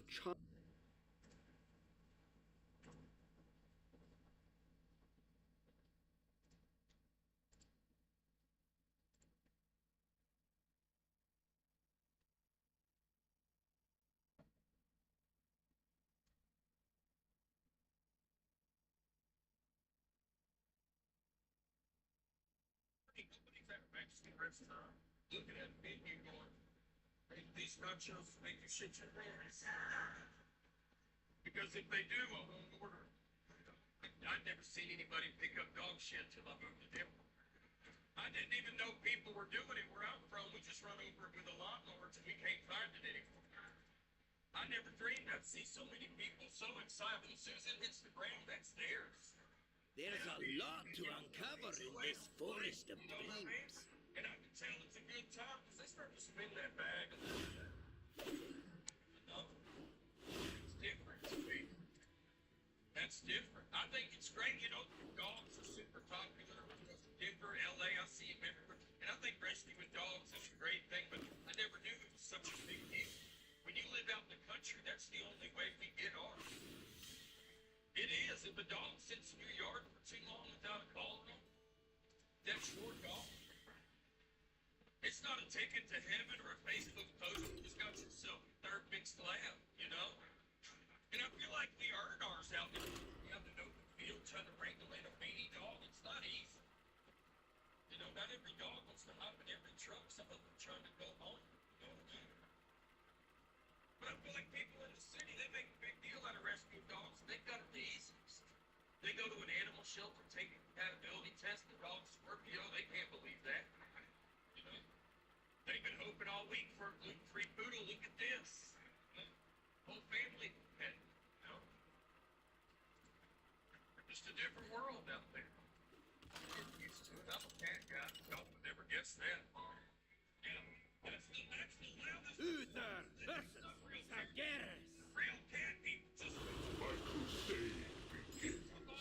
See a cat person has to behold the light inferno. Friends supposed to be. Hey, people don't yell like that. They see defense, you know. After the show, they're like, Derek, it's so exciting that you're a cat person. I have 7. How many do you have? I'm like, damn, Catherine, I can still kiss with people. I'm just.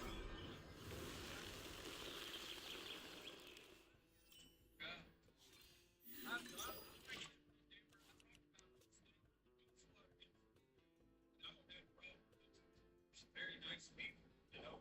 Real issue that I've got here, I feel like it's that hipsters are trying to take dairy from us. Okay? Hey, that's the only real issue I have. And some of y'all are lost. You know, that's still take a shit. You got bad blood on you. So I gotta go around and remind everybody that dairy is in fact a Russian. Okay?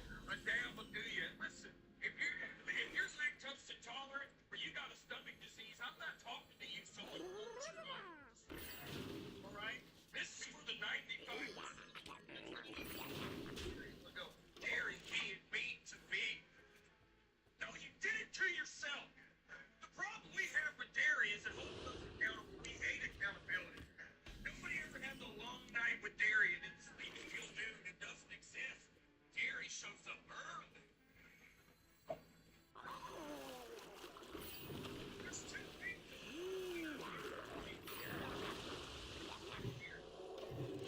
You did it. Good job. Treated me like that. Now that people do it with tequila. They go, tequila makes me fight. Tequila, it's like, no, it doesn't, Randy. You had 11 shots and now you hate us. Tequila didn't do shit about this. It's the same thing with you. Gary, like, negligence. You got carried away. You made a mistake and now you hate us. It's a hard lesson to learn. And everybody's tolerance is different with dairy. That makes it tough.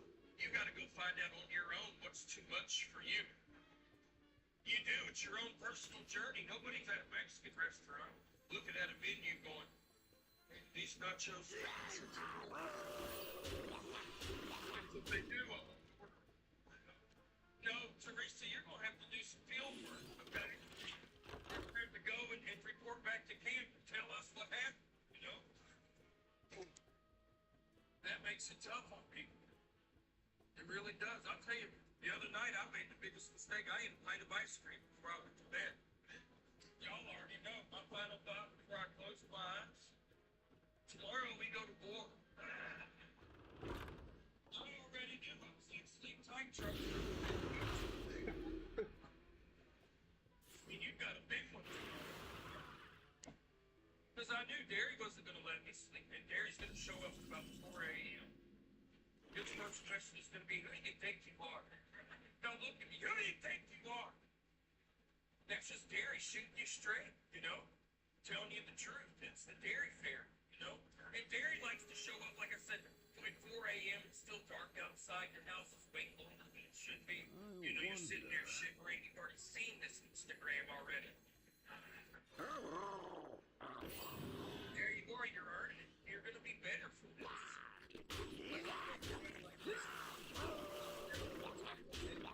Eat six burritos. Come out of the bathroom after Taco everybody. I am so allergic to 6 burritos from Taco Bell. I don't know if it was the 3rd or 4th one, but I had a hell of a reaction. Hey, nobody's at a Mexican restaurant. It's nice being married. My single friends, they think it's a good thing.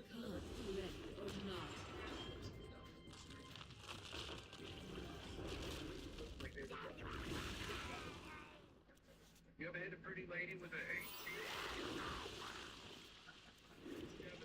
My hand is too full. My hand is too full. Nice day, and that day's over now. That day's over. It's great. You're freer in the world. I was on an elevator. This girl next to me, she was so pretty, and I had the fart, so I did.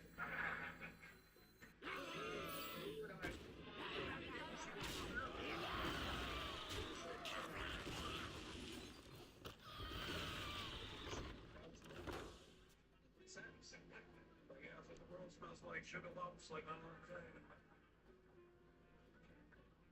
It's nice being married. My single friends.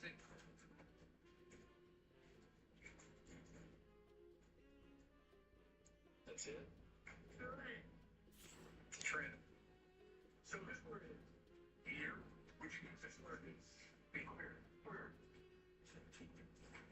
show you the plot here. This ain't no joke. This is not a game, okay? See that? I made sure the bottom was the best part. We're gonna fight around. Unleash me. Here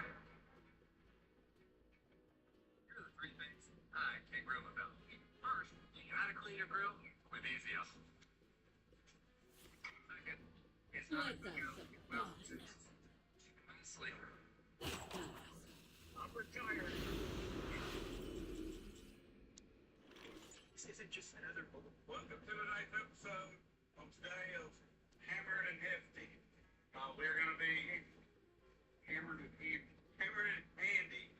Today's episode, we're going to be putting that wall mount and that TV on this wall. Wonder. And we have all certification that you need.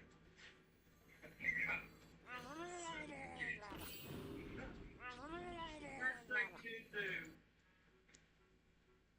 Where's our tools? Your job was getting tools. I got the camera stuff.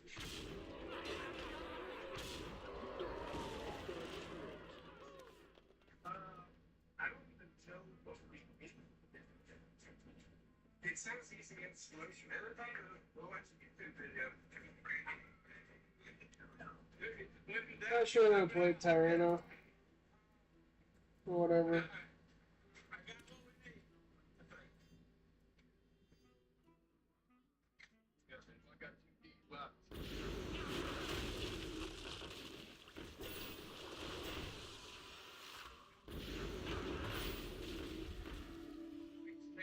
Things that y'all want to hear, and okay, and I think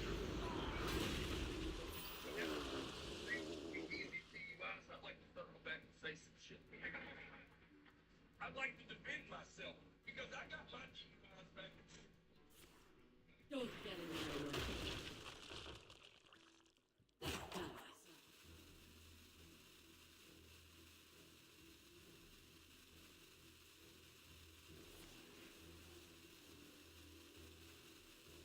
Useful things, eager to share.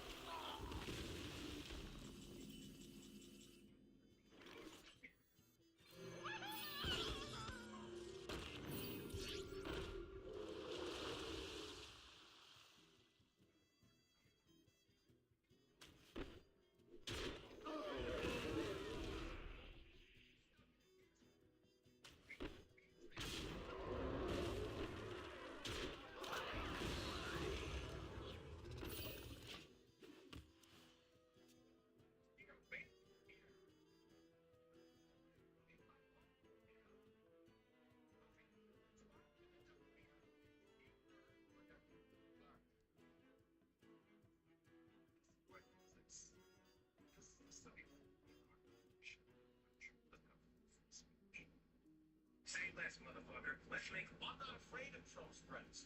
Worst case, they'll just fire me. After Stephen got fired, CBS actually said it was to cut costs and had nothing to do with anyone else. Oh my God, Mr. President, the thing you care about most every day is a late night host rambling at 1 a.m. I'm so touched, I almost want to send you an autographed photo of myself. Stephen getting fired made me both angry and sad. We late night hosts are just here to give insomniacs a bit of strength. We're not trying to achieve some great mission. Cancel. Really, if he does take me off the air, I guess I can accept it. At least I'll have more nights free to go home and watch my wife give me that look of disdain. I used to think the biggest risk of being a late night host was telling a bad joke and being met with silence from the audience. Turns out I was wrong. The real risk is suddenly realizing the guy next door telling jokes just got fired, and now you're the next turkey waiting for slaughter. Stephen, I love you. May someone have sleepless nights every night and come watch my show.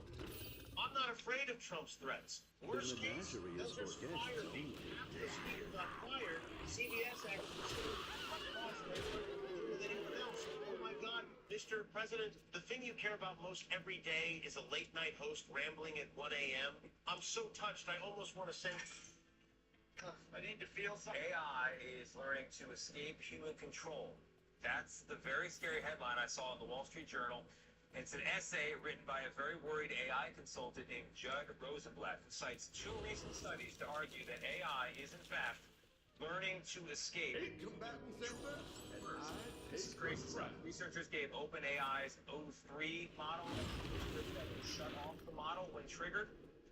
In 79 of 100 trials, the AI model, independently, just on its own, edited the script, so the shutdown command would not work. Nate, it gets worse.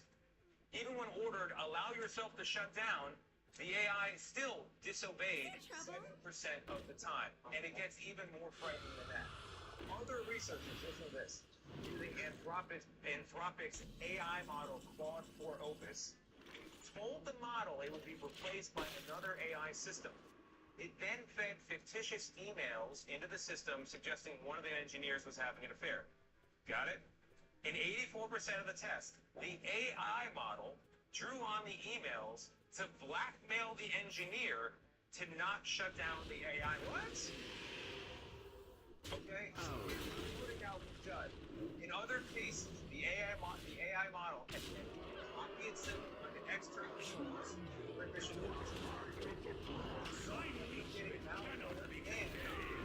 messages for future versions of itself about the need to evade human control. The entity is real.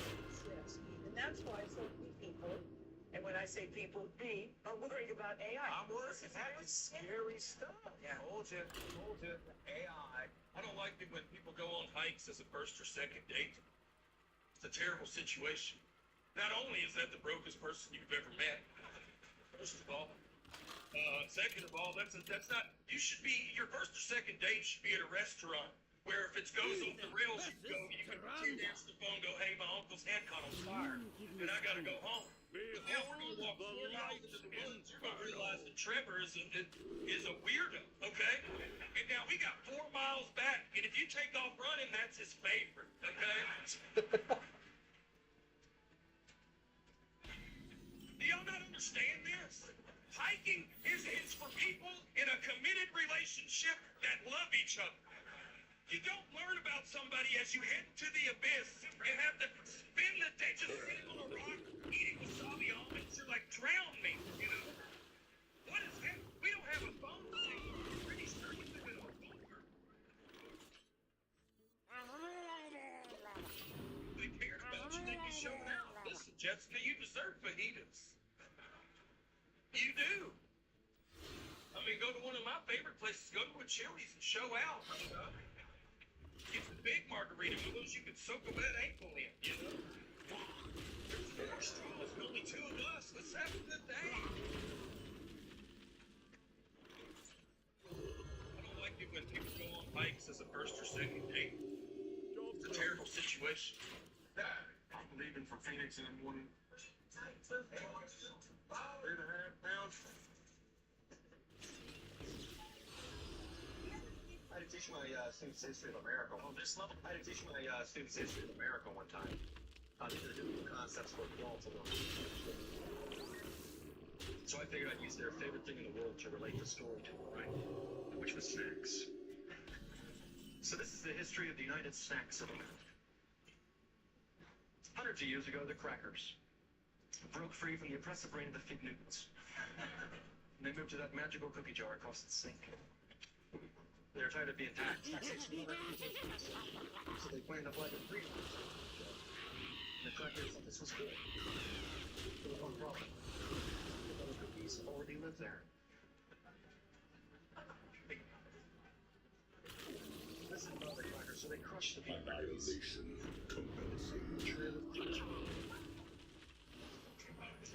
So where you can game will go buy cheap tobacco today. After a while, the crackers grew tired of doing the tasks they believed we should have on and do things. So what they did was they abducted the brownies.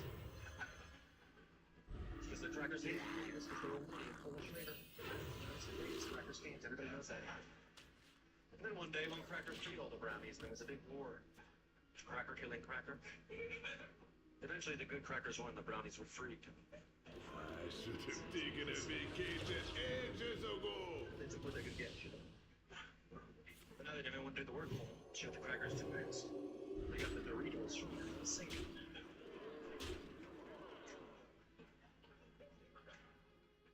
Made up lower wages for the same work. There's some talk about building the chip for it to keep them down there, but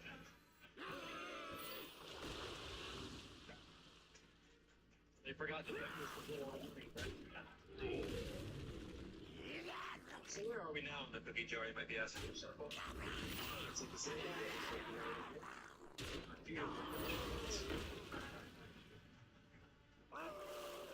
like 1 billion of them. We owe them a lot of money. They all have such tasty wisdom wrapped up inside. Your rookie numbers. I think we're also united in our anger, but it's not Sandy's. Look at showing all the Cisco for so long. Annihilation commences. This level's getting high. Growing up in the South, if you don't get married in your 20s, they start making up rumors about you. They're like, oh, it's cool. He's always been a candle guy. It's not a big deal. I got a good woman, though. She's from Kansas. Everybody should get a partner from Kansas. They're very easy to impress. She's from a town of 89 people. I show her a 4-story building. She's like, how'd they get up there, you know? I'm like, elevators, baby. I'm going to show you. Listen, I know being from Alabama and making fun of Kansas as a lateral move. I get that.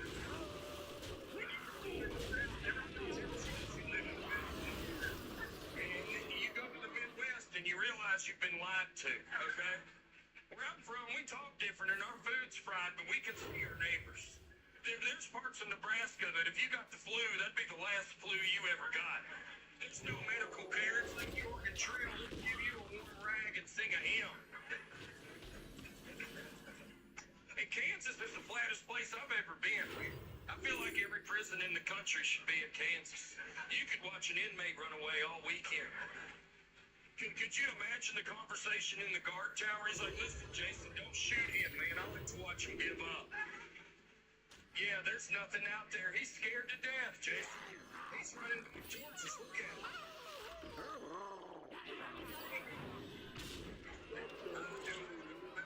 Growing up in the South, if you don't get married in your 20s, they start making up rumors about you. They're like, no, it's cool. He's always been a candle guy. It's not a big deal. I got a good woman, though. No, nobody's telling me about it, so I'll say it. The elves are so odd, you know, they've been around for what, 1,000 years, 2,000, 10,000 years. Imagine giving 10,000 years of sloppy toppy. I mean, they must have the powers to. I spent a lot of time with my mom lately. I don't know if you guys are concerned with your parents at this point in your lives, but I really feel like we got to start letting that generation go a little bit. We do. They're checked out. They really are. They're checked the fuck out. You know, most of our parents are on weed now, right? Yeah, once the edibles became acceptable, they really leaned into that shit. You know, but what about a chubby 16-year-old Hank Foley getting grounded for 2 weeks for a nickel bag of stems and seeds? What about that? All of a sudden, it's you got rheumatoid arthritis. Is that the game we're playing here? Behold the light's inferno. Like, I have aunts that have never touched drugs in their lives, and now they're popping gummy bears left and fucking right. And they're like, oh, it's just a little CBD. Then I look at the bottle, I'm like, that's fentanyl. What are you doing? I spent a lot of time with my mom lately. I don't know if you guys are... I don't know who needs to hear this today, but if you're bored and looking for something to do, exactly 1 pound of tannerite will fit in a Roomba's dustbin. Have fun. Make sure you take. So President Putin has said a few things that's got me a little rattled, and I think it'll. What's that? Oh, China launched its first AI hospital that treats patients with just AI only, no human. I name a movie, the next player names an actor, and We go down to Times Square. It's a sight to see. We're looking around. She goes, Derek, I'll be honest. There's more Amish people here than I expected. And I go, Alyssa, those are Jewish people. It's like, I know it's tough to tell from 50 yards away, but you've got the wrong Abraham there. And to get that joke, you got to know what a Hasidic Jew and an Amish person looks like. Some of y'all don't. Some of y'all heard my accent and the word Jew, and you went, I'm going to sit this one out. Jewish people know that's a zinger. Amish people love it, too. I did that joke in Pennsylvania. They got on their horses. They go, now that's comedy right there. Now That's something we can make some butter to, you know? I don't know. I'm enjoying living here, man. I live in Astoria. I got hey, let's get a gyro. No, I enjoy it over there. I got a nice little apartment. It's me and my wife and a few mice. It's not, no, I've tried to get rid of the mice, but I'm not built for it. The mice in New York City are unbelievable.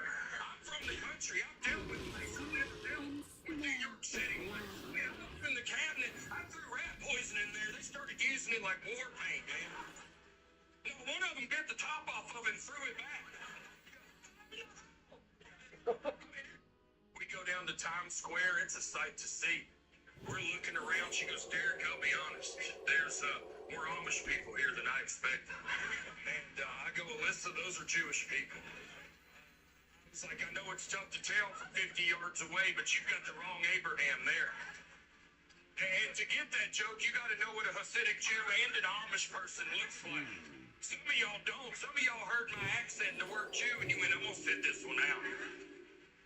Jewish people know that's a zinger. Amish people love it too. I did that joke in Pennsylvania. They got on their horses. They go, now that's comedy.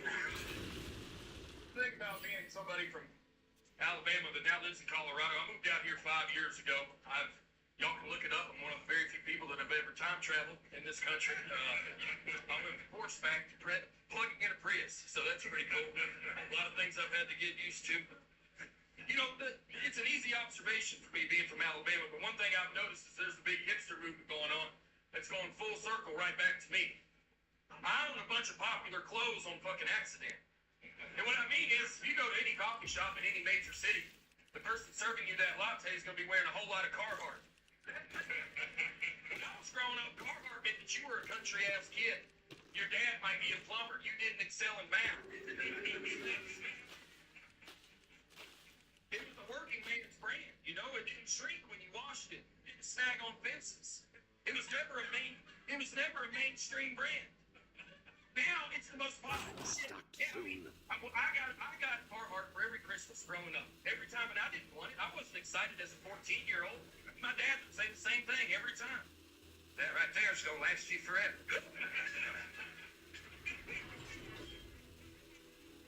And some of y'all are gonna really please me. It's my 14 years old.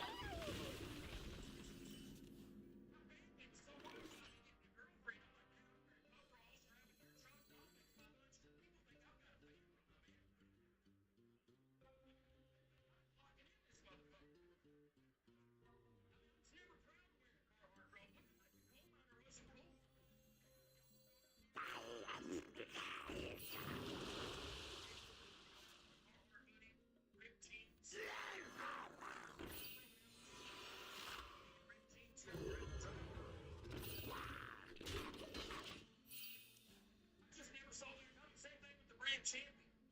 If you grew up in the 90s, you know that Champion was the least popular brand. You wanted any brand in the world. You said it was a Kmart brand.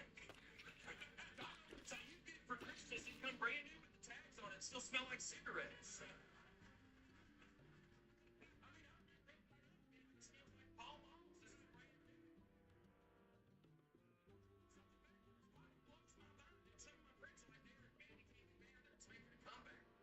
I'm like, listen, Dakota, let me tell you what a fucking comeback is. It means you were once something, and now you're after something.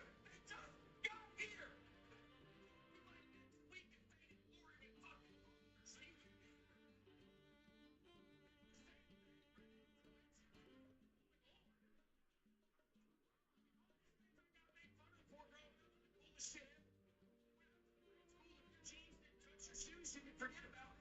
I must act soon.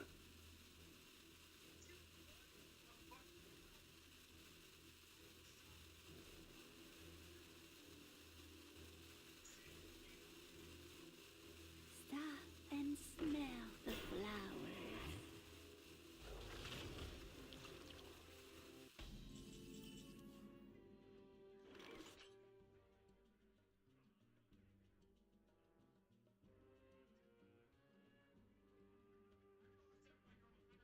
I get it. It's mind-blowing. Think about being somebody from Alabama that now lives in Colorado. 5 years ago, I don't time travel. Smack red plug in a Prius, so that's pretty cool.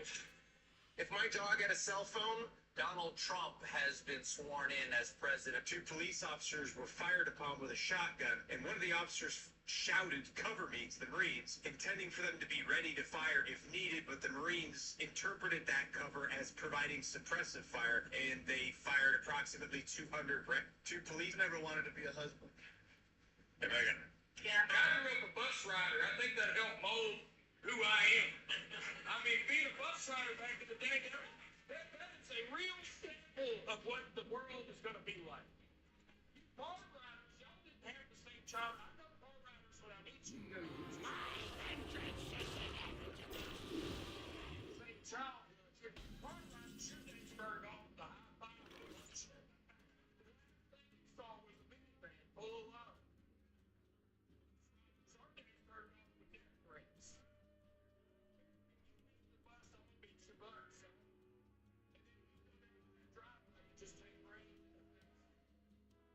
Let me think. Sure, my bus was paid through 12. The whole school was on one bus. It should not be that way. I grew up fast. I was the 3rd grader sitting next to the 10th graders. It should not be. Thing is, I stand for Christian here. I was hearing. True story. That bus. And I go, "Hey, Dad, for Christmas, I want 2 hand jobs."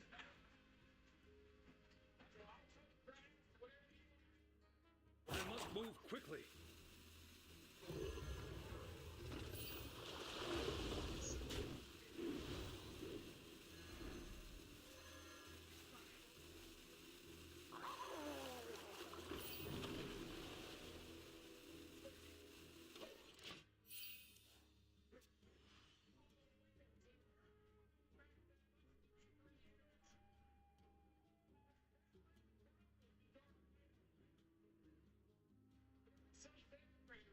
Suburban CDs and a black and mild.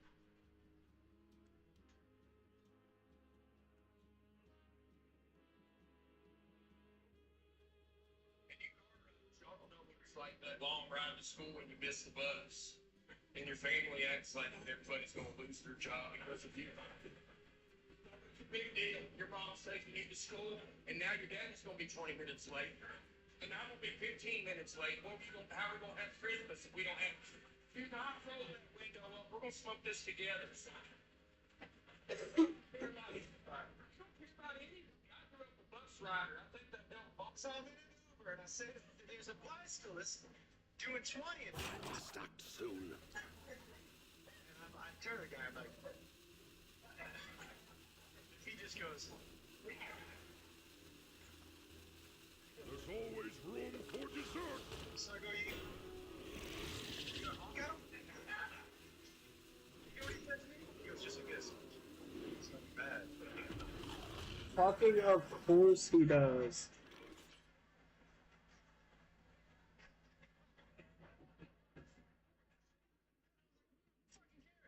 You ever seen these guys?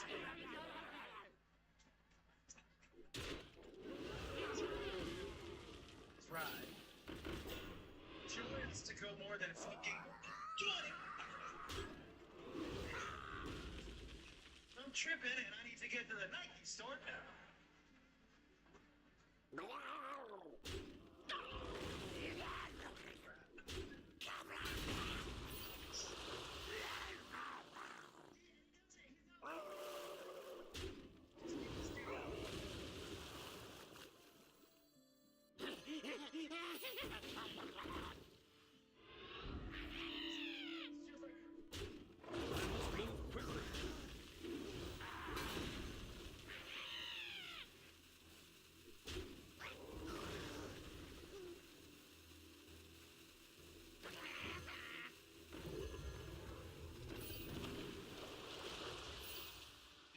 Comes back and he grabs out the window. I'm like, and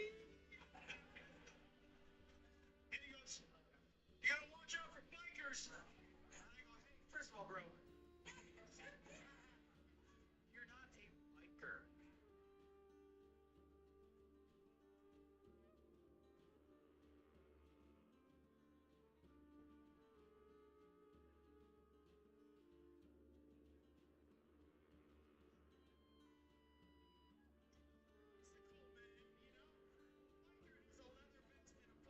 drop tattoo because they kill somebody. You got spending insurance and a fucking kale smoothie. Get the fuck out of LA.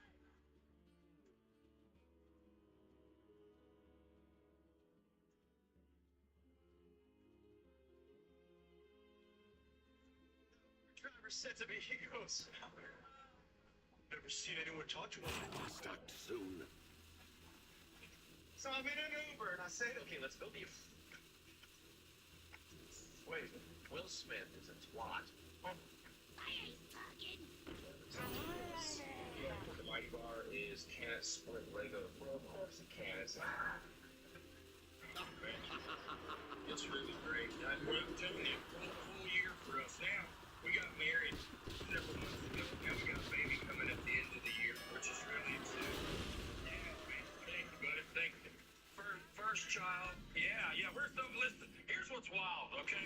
I didn't know as a heavy-set man I was going to be so prepared on helping her with her journey. And everything she goes through, I have been through before. She came into the bedroom the other day. She goes, Derek, I can't sleep on my back or my stomach. I go, Alyssa, me either. I go, the doctor said if I sleep on my back, I could die, Alyssa. I go, you're going to have to put a pillow between your legs. You're going to have to learn how to flip it, okay? She goes, my hips hurt. I go, you got to flip more, Alyssa. I mean, everything she goes through, I can help her out. The other day, she goes, I'm chafing so bad. I go, will it ever end? You know? I must move quickly.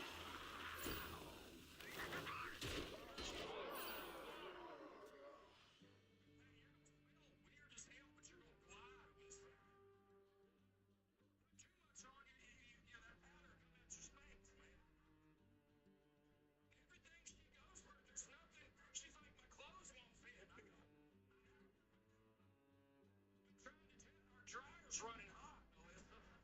Every polo I got looks like a crop top out here. It's crazy, man. How much I can help her out. And I mean, listen, normally, I mean, my wife is much smaller than I am. Like, she's much smaller. Like, when you see us as a couple, you go, man, he's funny. Man. It's really great. I'm telling you, full year. These kids are good kids. You know, they've just never been bored. They've never sniffed bored. They don't have a clue what bored is. My nephew came up to me 3 weeks ago. He was on a hoverboard holding the tap. He goes, Uncle Derek, I'm bored. And I go, Joseph, it looks like you're from the future, man. You look like the most unbored person I've ever seen in my life. They've never been bored. They've never rode in the back of a car on an 8-hour family trip with no electronics, looking out the window. If we play, that's what bored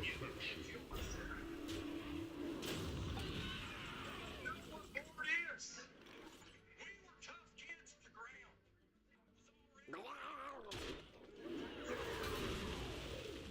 Figure it out. We take these kids. Never been bored. There's no it's like there was. We used to hurt each other.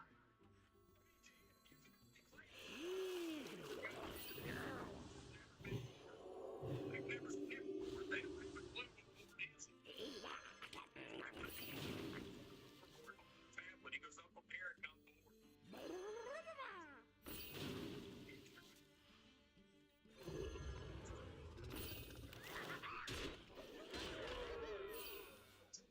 The youngest of three. My parents are both older, and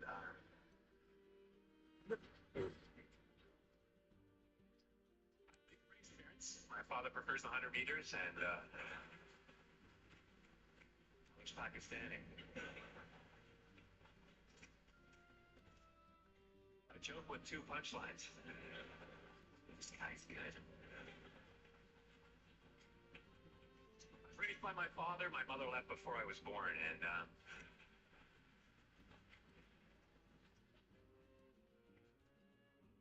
like being raised by my father. He's schizophrenic, but he's good people.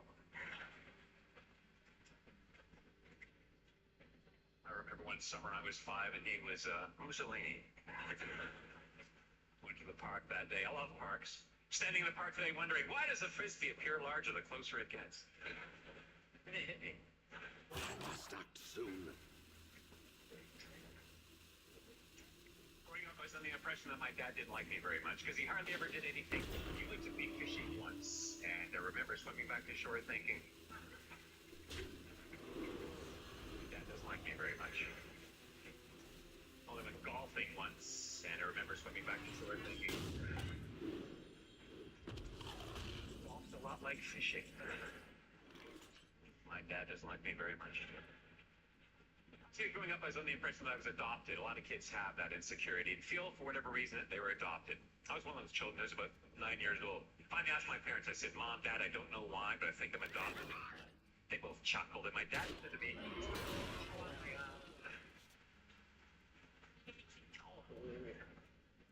illegal guy, boy. Illegal guy, boy. It's true when you think about it.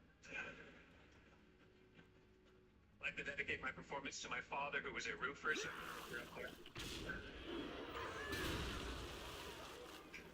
illegal guy, boy, oh man.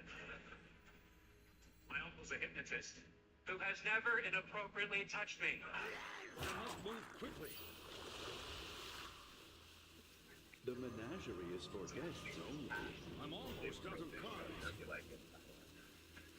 Remember the first time my father took me trick-or-treating, I remember swimming back to shore thinking,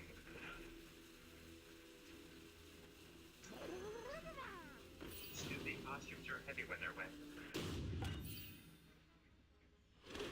Because of ridiculous stereotypes people can be so ignorant towards other nationalities. I'm thin, I don't play the banjo, I don't have sex with my cousin, and still, people assume I'm American. What's that all about? I'm Canadian, although I truly do feel British because both my parents are alcoholics. In school, the other kids used to push me and call me lazy. I love that wheelchair. All forms of life will be crushed. So what if I can't spell Armageddon? It's not the end of I am the eyes of my people, and I see all. As a little boy, I used to sing in the choir, and all the other boys in the choir used to tease me, and to this day, I still don't know why. One afternoon, when they were teasing me, I just stood up to them and said, "Hey, Sarah, Sarah, what will be? I must act soon. Future's not on the sea. Sarah, Planetary decimation. Sarah,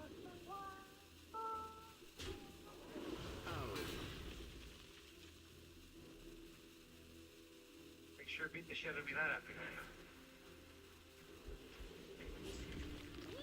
I'm out of cards. As a kid, my dad used to always hit me with a camera. I still have flashbacks.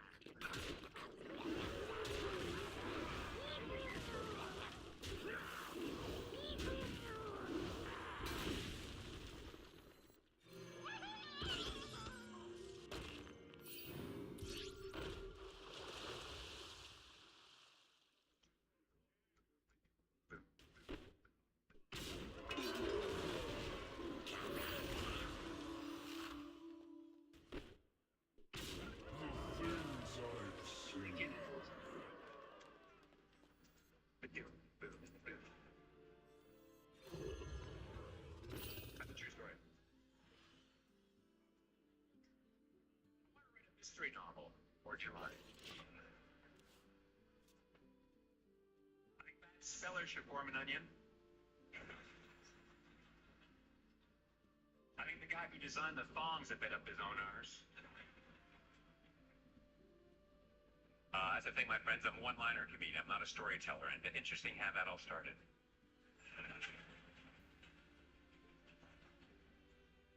When I was a kid, my fairy godmother asked me if I wanted a long penis or a long memory. I forget my response.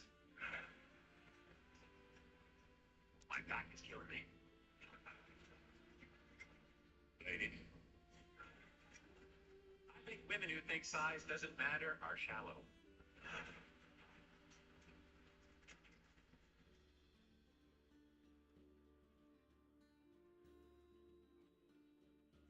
My girlfriend thinks I'm afraid of commitment. Well, she's not my girlfriend. I must act soon. My wife hates that, Jim. I say wife. My wife and I decided we don't want children. If anybody does, we can drop them off tomorrow.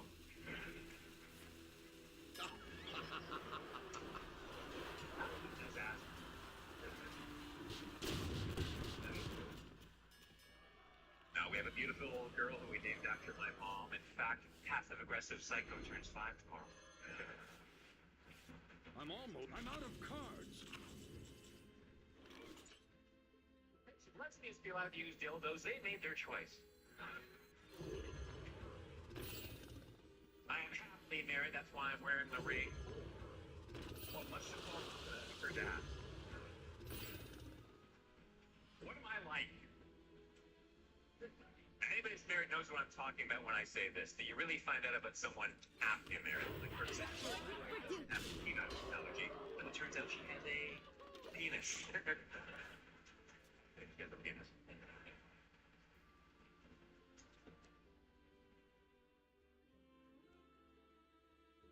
My father was a man of few words. I remember he used to say to me, son, get your trunks, we're going to the library.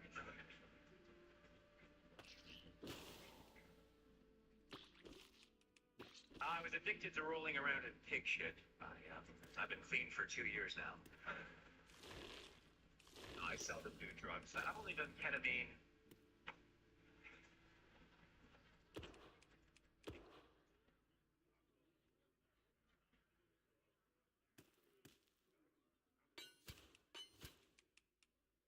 Relaxation for all. And all thanks. No, let's just say Little Bird told me. I have a preoccupation with vengeance. We'll see about that. Another doctor says I have an overactive imagination, or something to that effect. That's exactly what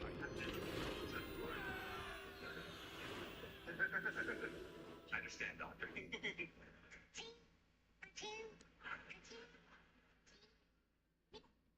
Every major AI just built the same test. I know what it's like to say it. And I'm trying to eat healthy. I can't. I've been eating the wrong way for too long. My stomach reacts to salads like some of y'all's reacts to Taco Bell. I mean, my stomach, it does. I mean, we've never seen it. We don't know what a carrot is, you know? Sometimes I need some chicken fingers to get back on my feet again. When I lived in Denver, all the hipsters were like, you need a smoothie, you need a juice drink, you need some juice. I was like, if I have any more juice and somebody bumps into me, I'm gonna poop my britches, man. Juice. Children are built for juice. If I have 2 cups of apple juice back to back, your boy's fighting for his life. And they'll go, it's a cleanse, it's a cleanse. I'll tell them, I know diarrhea when I run into it. The only difference in diarrhea and a cleanse is you still I will set the sky ablaze. Hipsters have never really helped me. They're the same people that said I needed deodorant and aluminum. I need all the aluminum. Tried that Tom's that runs off of tree bark and friendship. I need something that fights for me. When I take a hot shower, I want to feel my armpits burn, you know? I look for rashes. I go, good, rash it up, rash it up. But I'm trying to eat healthy. I can't. I've been eating the wrong way for too long. My stomach reacts to itches for more. Sir, it's a proper explosion. I told him not to light it off. What? You guys weren't lighting up fireworks, were you? Yeah.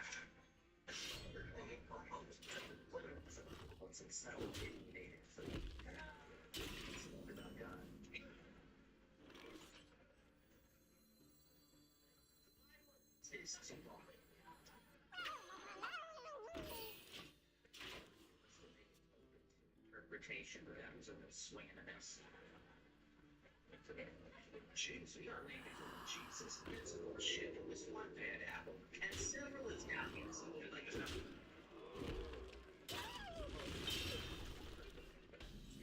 Said a beast to me. Oh, yeah, beast to there's a great beast to me. Jesus, God. Job done.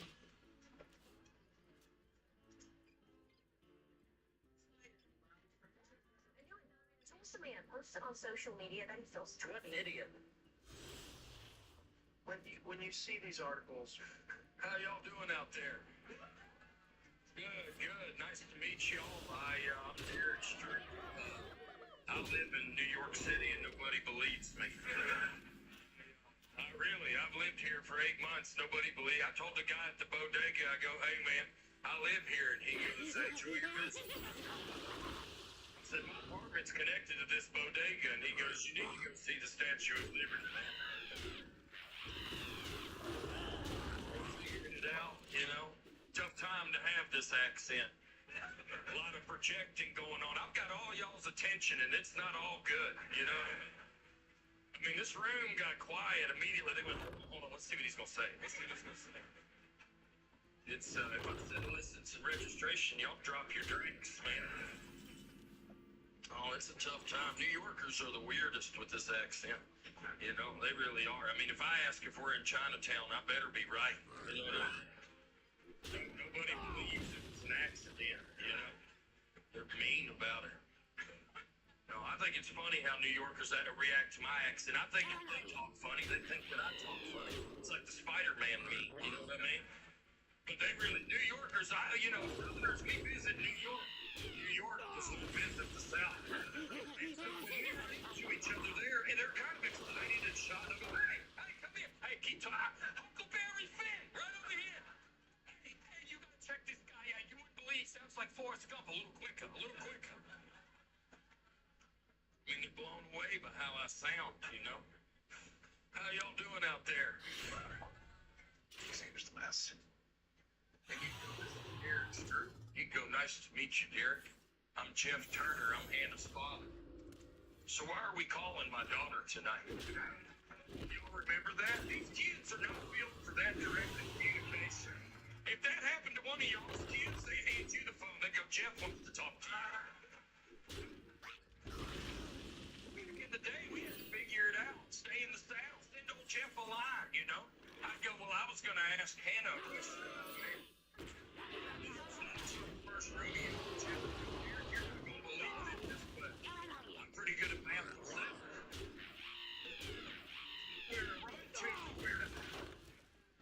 The only thing that would save you would be a mother in the background that would eventually go, Jeff.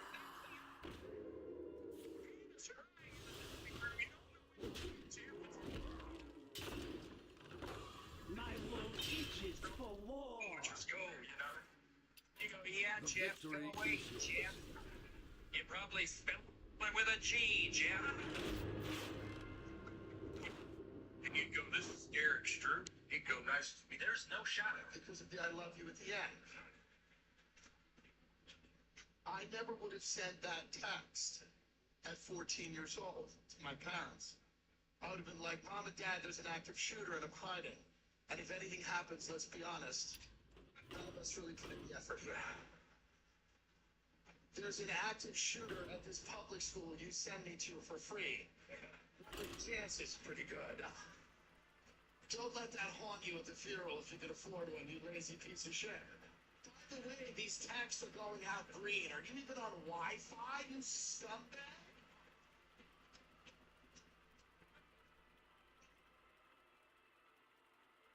It's Rain Tree Killer something, huh? It's throwing people in the lake. Tyrion Green versus the Lich King. Okay, my husband works with Suffering. and there's just way too The time has come for your reign to end. Because of the I love you at the end. I never would have sent that text at 14 years old to my parents. I would have been like, Mom and Dad, there's an active shooter and I'm hiding.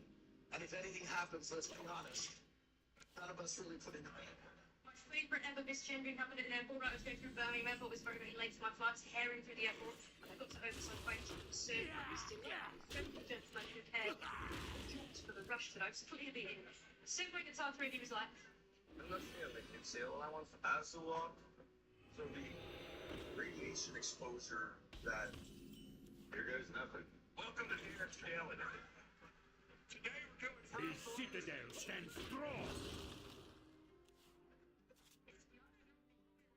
people till I move to the big city. So I come here, let me give you some turkey money to run around with.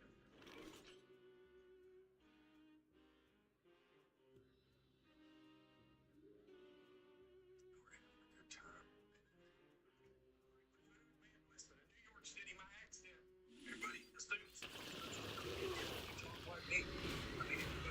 especially New Yorkers. I mean, New Yorker, real New Yorker. They're like, come here. They've never met a real thug. That they're like, come here, you little huckleberry man. Come here. Come here. Come here.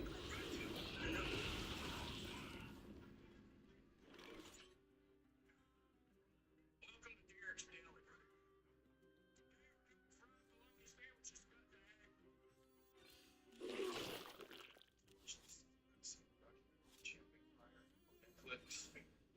It's horrific. It's the most intense thing I've ever seen in my life. They started off this. Let's look at me when I tell you this. They start off the documentary by telling you that our DNA is and then boy, you watch some wild shit after that. I mean, the 2% is an unbelievable gap, I'd like to think, you know?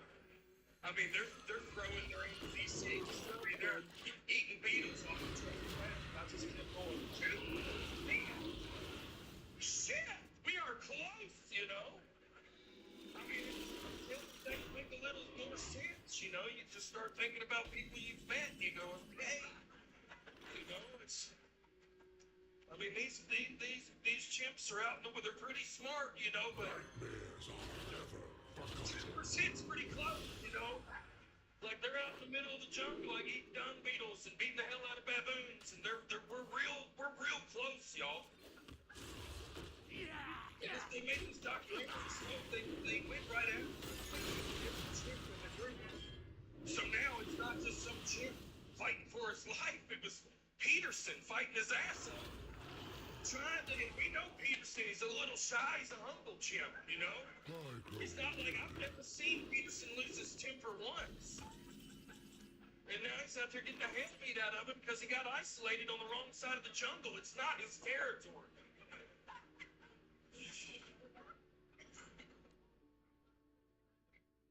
I mean, that's how wild things have got. I mean, last night, me and Alyssa, we paused it several times. You can ask her, and I was just pacing going, I don't know if Jackson was their leader, and I didn't know if he had it in him. I'm not joking. He was injured. You know what? He was injured. And if you get injured as the leader in a chimp group, nobody gives a shit. You gotta tighten up, and you gotta go beat the hell out of some more chimps. And he doesn't deserve that. This guy's fighting his ass off 6 years as the leader of this group. And then it's not considered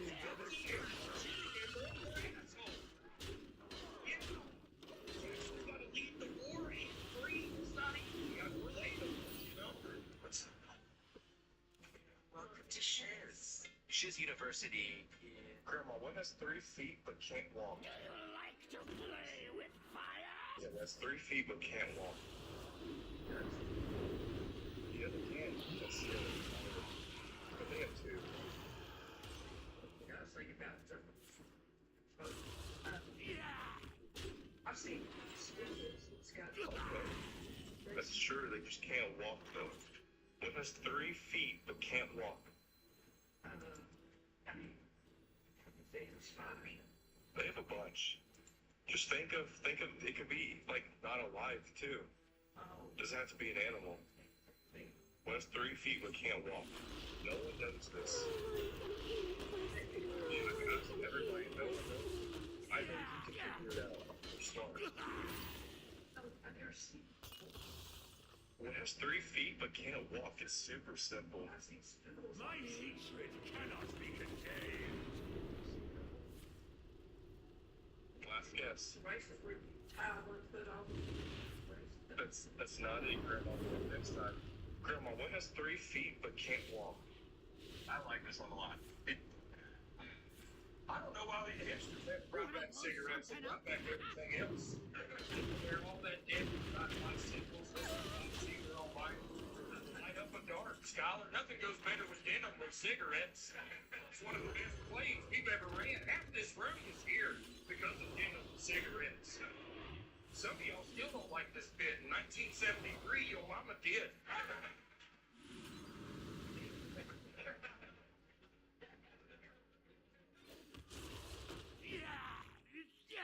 Jokes still work, bro.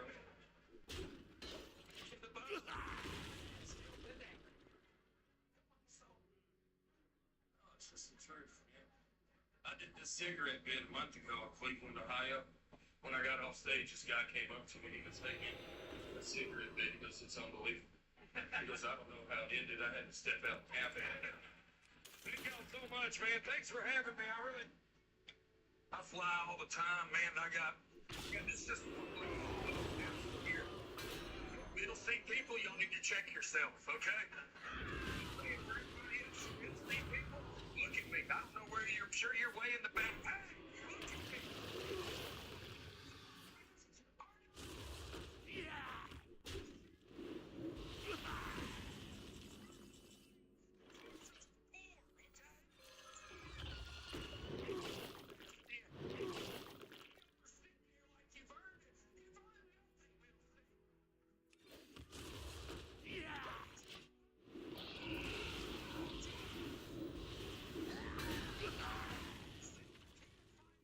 Do you like to play with fire?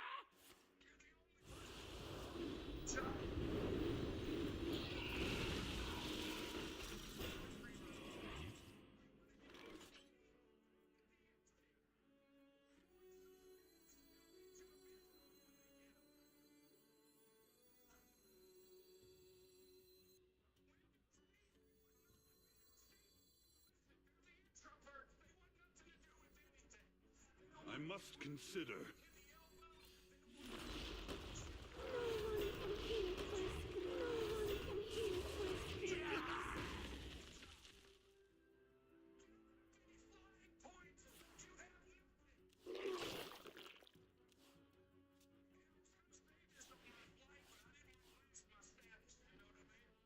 I remember this place well.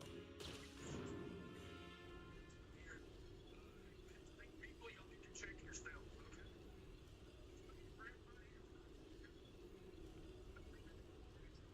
In Texas, friends of mine got friends out, and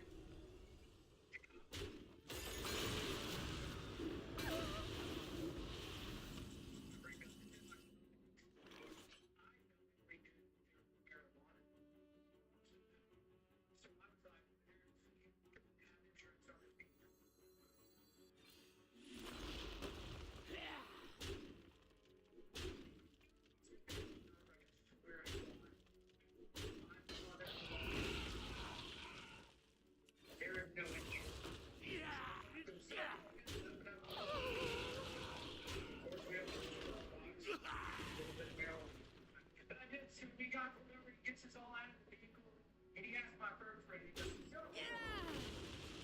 said, "Well, I'm gonna be the owner of them." Said, "You're allowed to mess up any kind of feature you want." Yes, sir. He asked me, "So what do you do?" So I just got out of the tree. So that would definitely mess up any kind of feature.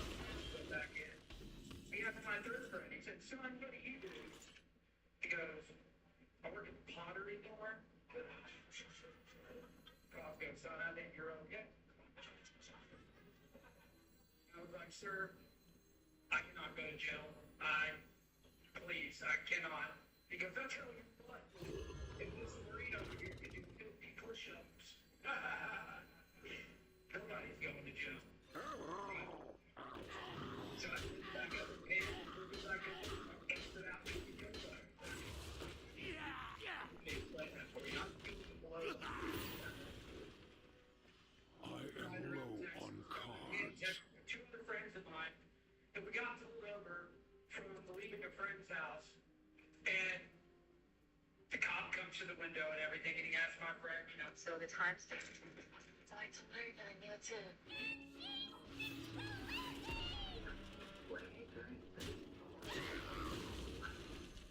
The scientist told us. I am low on cards. Out of cards. We're gonna save the trees and be better for the environment. Okay, I'm back.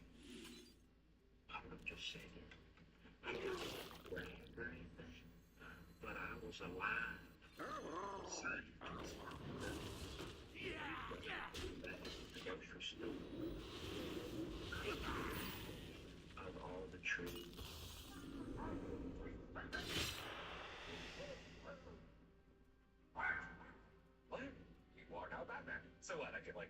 time, and I'm super scoring. It's like the best game of the year. Oh, God, I love sodium. I mean, I love sodium. I wish I did. I didn't know it was a problem. I thought everybody's hands fell asleep, you know? Well, it's cool. Sometimes I'll buy it's just not all that, you know? Love salt, man. When I get done eating dinner, I want to take my salt. It looks like you got it.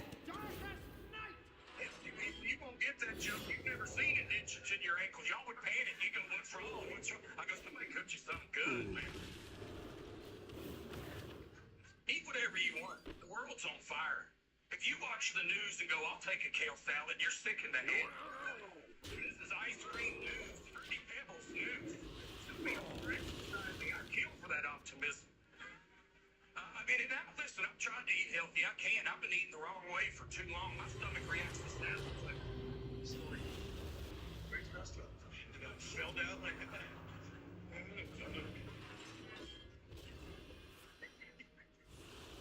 So I walk into the doctor's office, and there's a poster on the wall. It says, if you suffer from any of these, you can have your breath. It was a fucking cheat sheet, right? So I'm like, well, I don't need a story. I just gotta memorize the first one. It's alphabetical. I might memorize the first one. You ever do this? Got it. What was it? You got it? I don't fucking remember what that was about. So I memorized the first one, and I'm like, okay. Got it. Guy calls me in, and I sit down there. He goes, Mr. Wolf, what seems to be ailing you? Where you feel like you need medical marijuana? And I just blanked. But I remembered it was the first one, so I was like, I'll beat the man, and they will fall.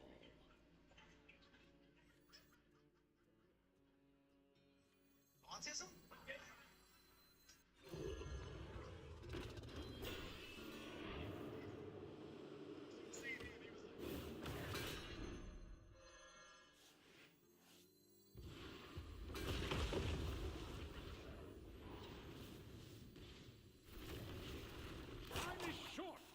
The menagerie is for guests only.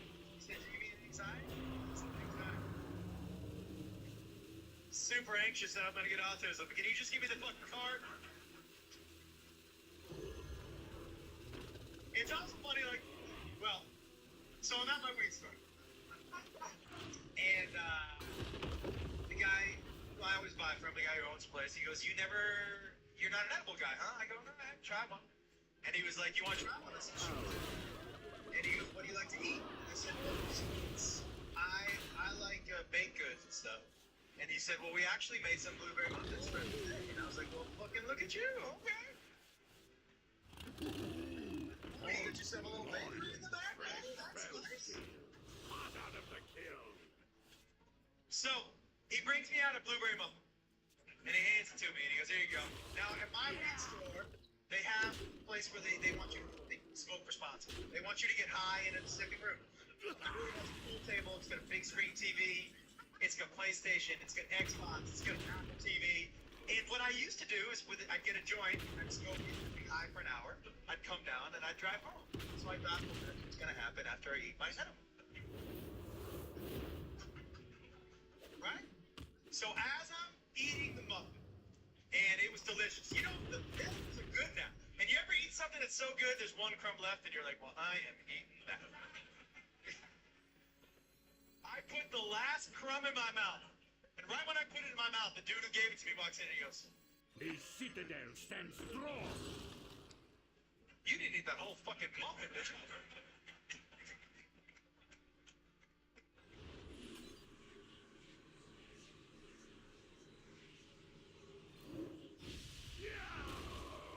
Time is short. I must retort. Get the fuck out of here. So you're about to freak out for real. I can't have that here. Tell me not to eat the whole muffin. He was like, I didn't tell you to eat the whole muffin either, did I?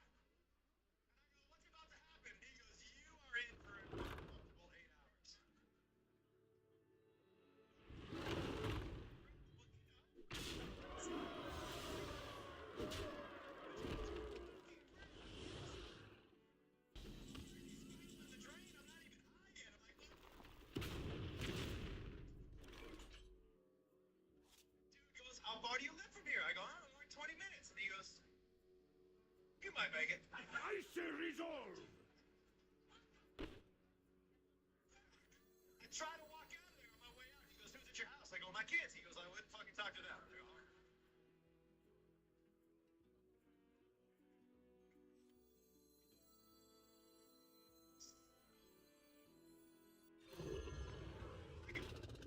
Go to sleep. I wake up high.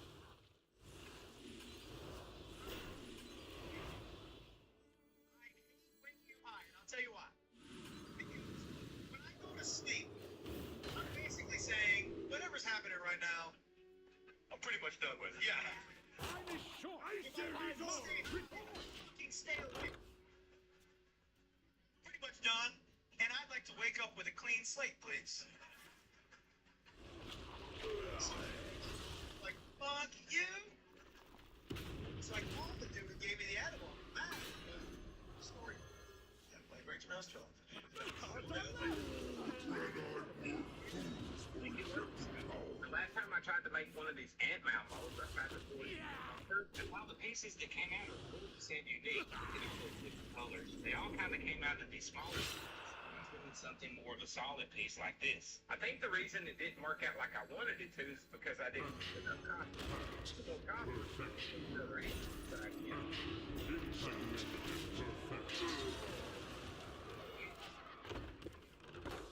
See, we're working with about 1 pounds. In you go. Just like that. All that bubbling means she's ready to pour. Look how full that crucible is. That is a lot of copper. Oh, she took it all. Again, I won't bore you with the excavation process because it takes a lot.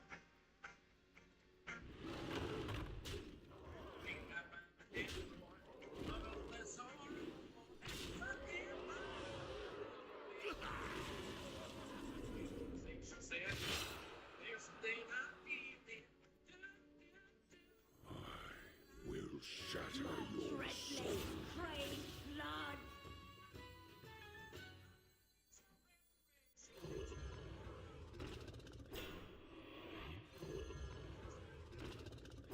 Even kings make mistakes.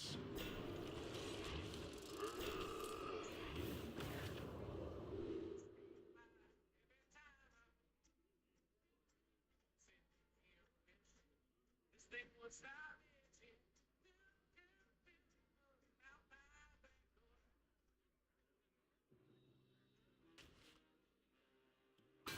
Job's done. No cards are left!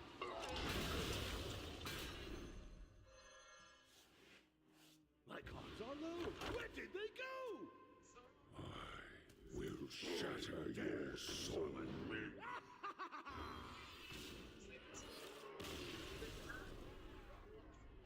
Hey, so you're telling me I can shop this first TikTok now?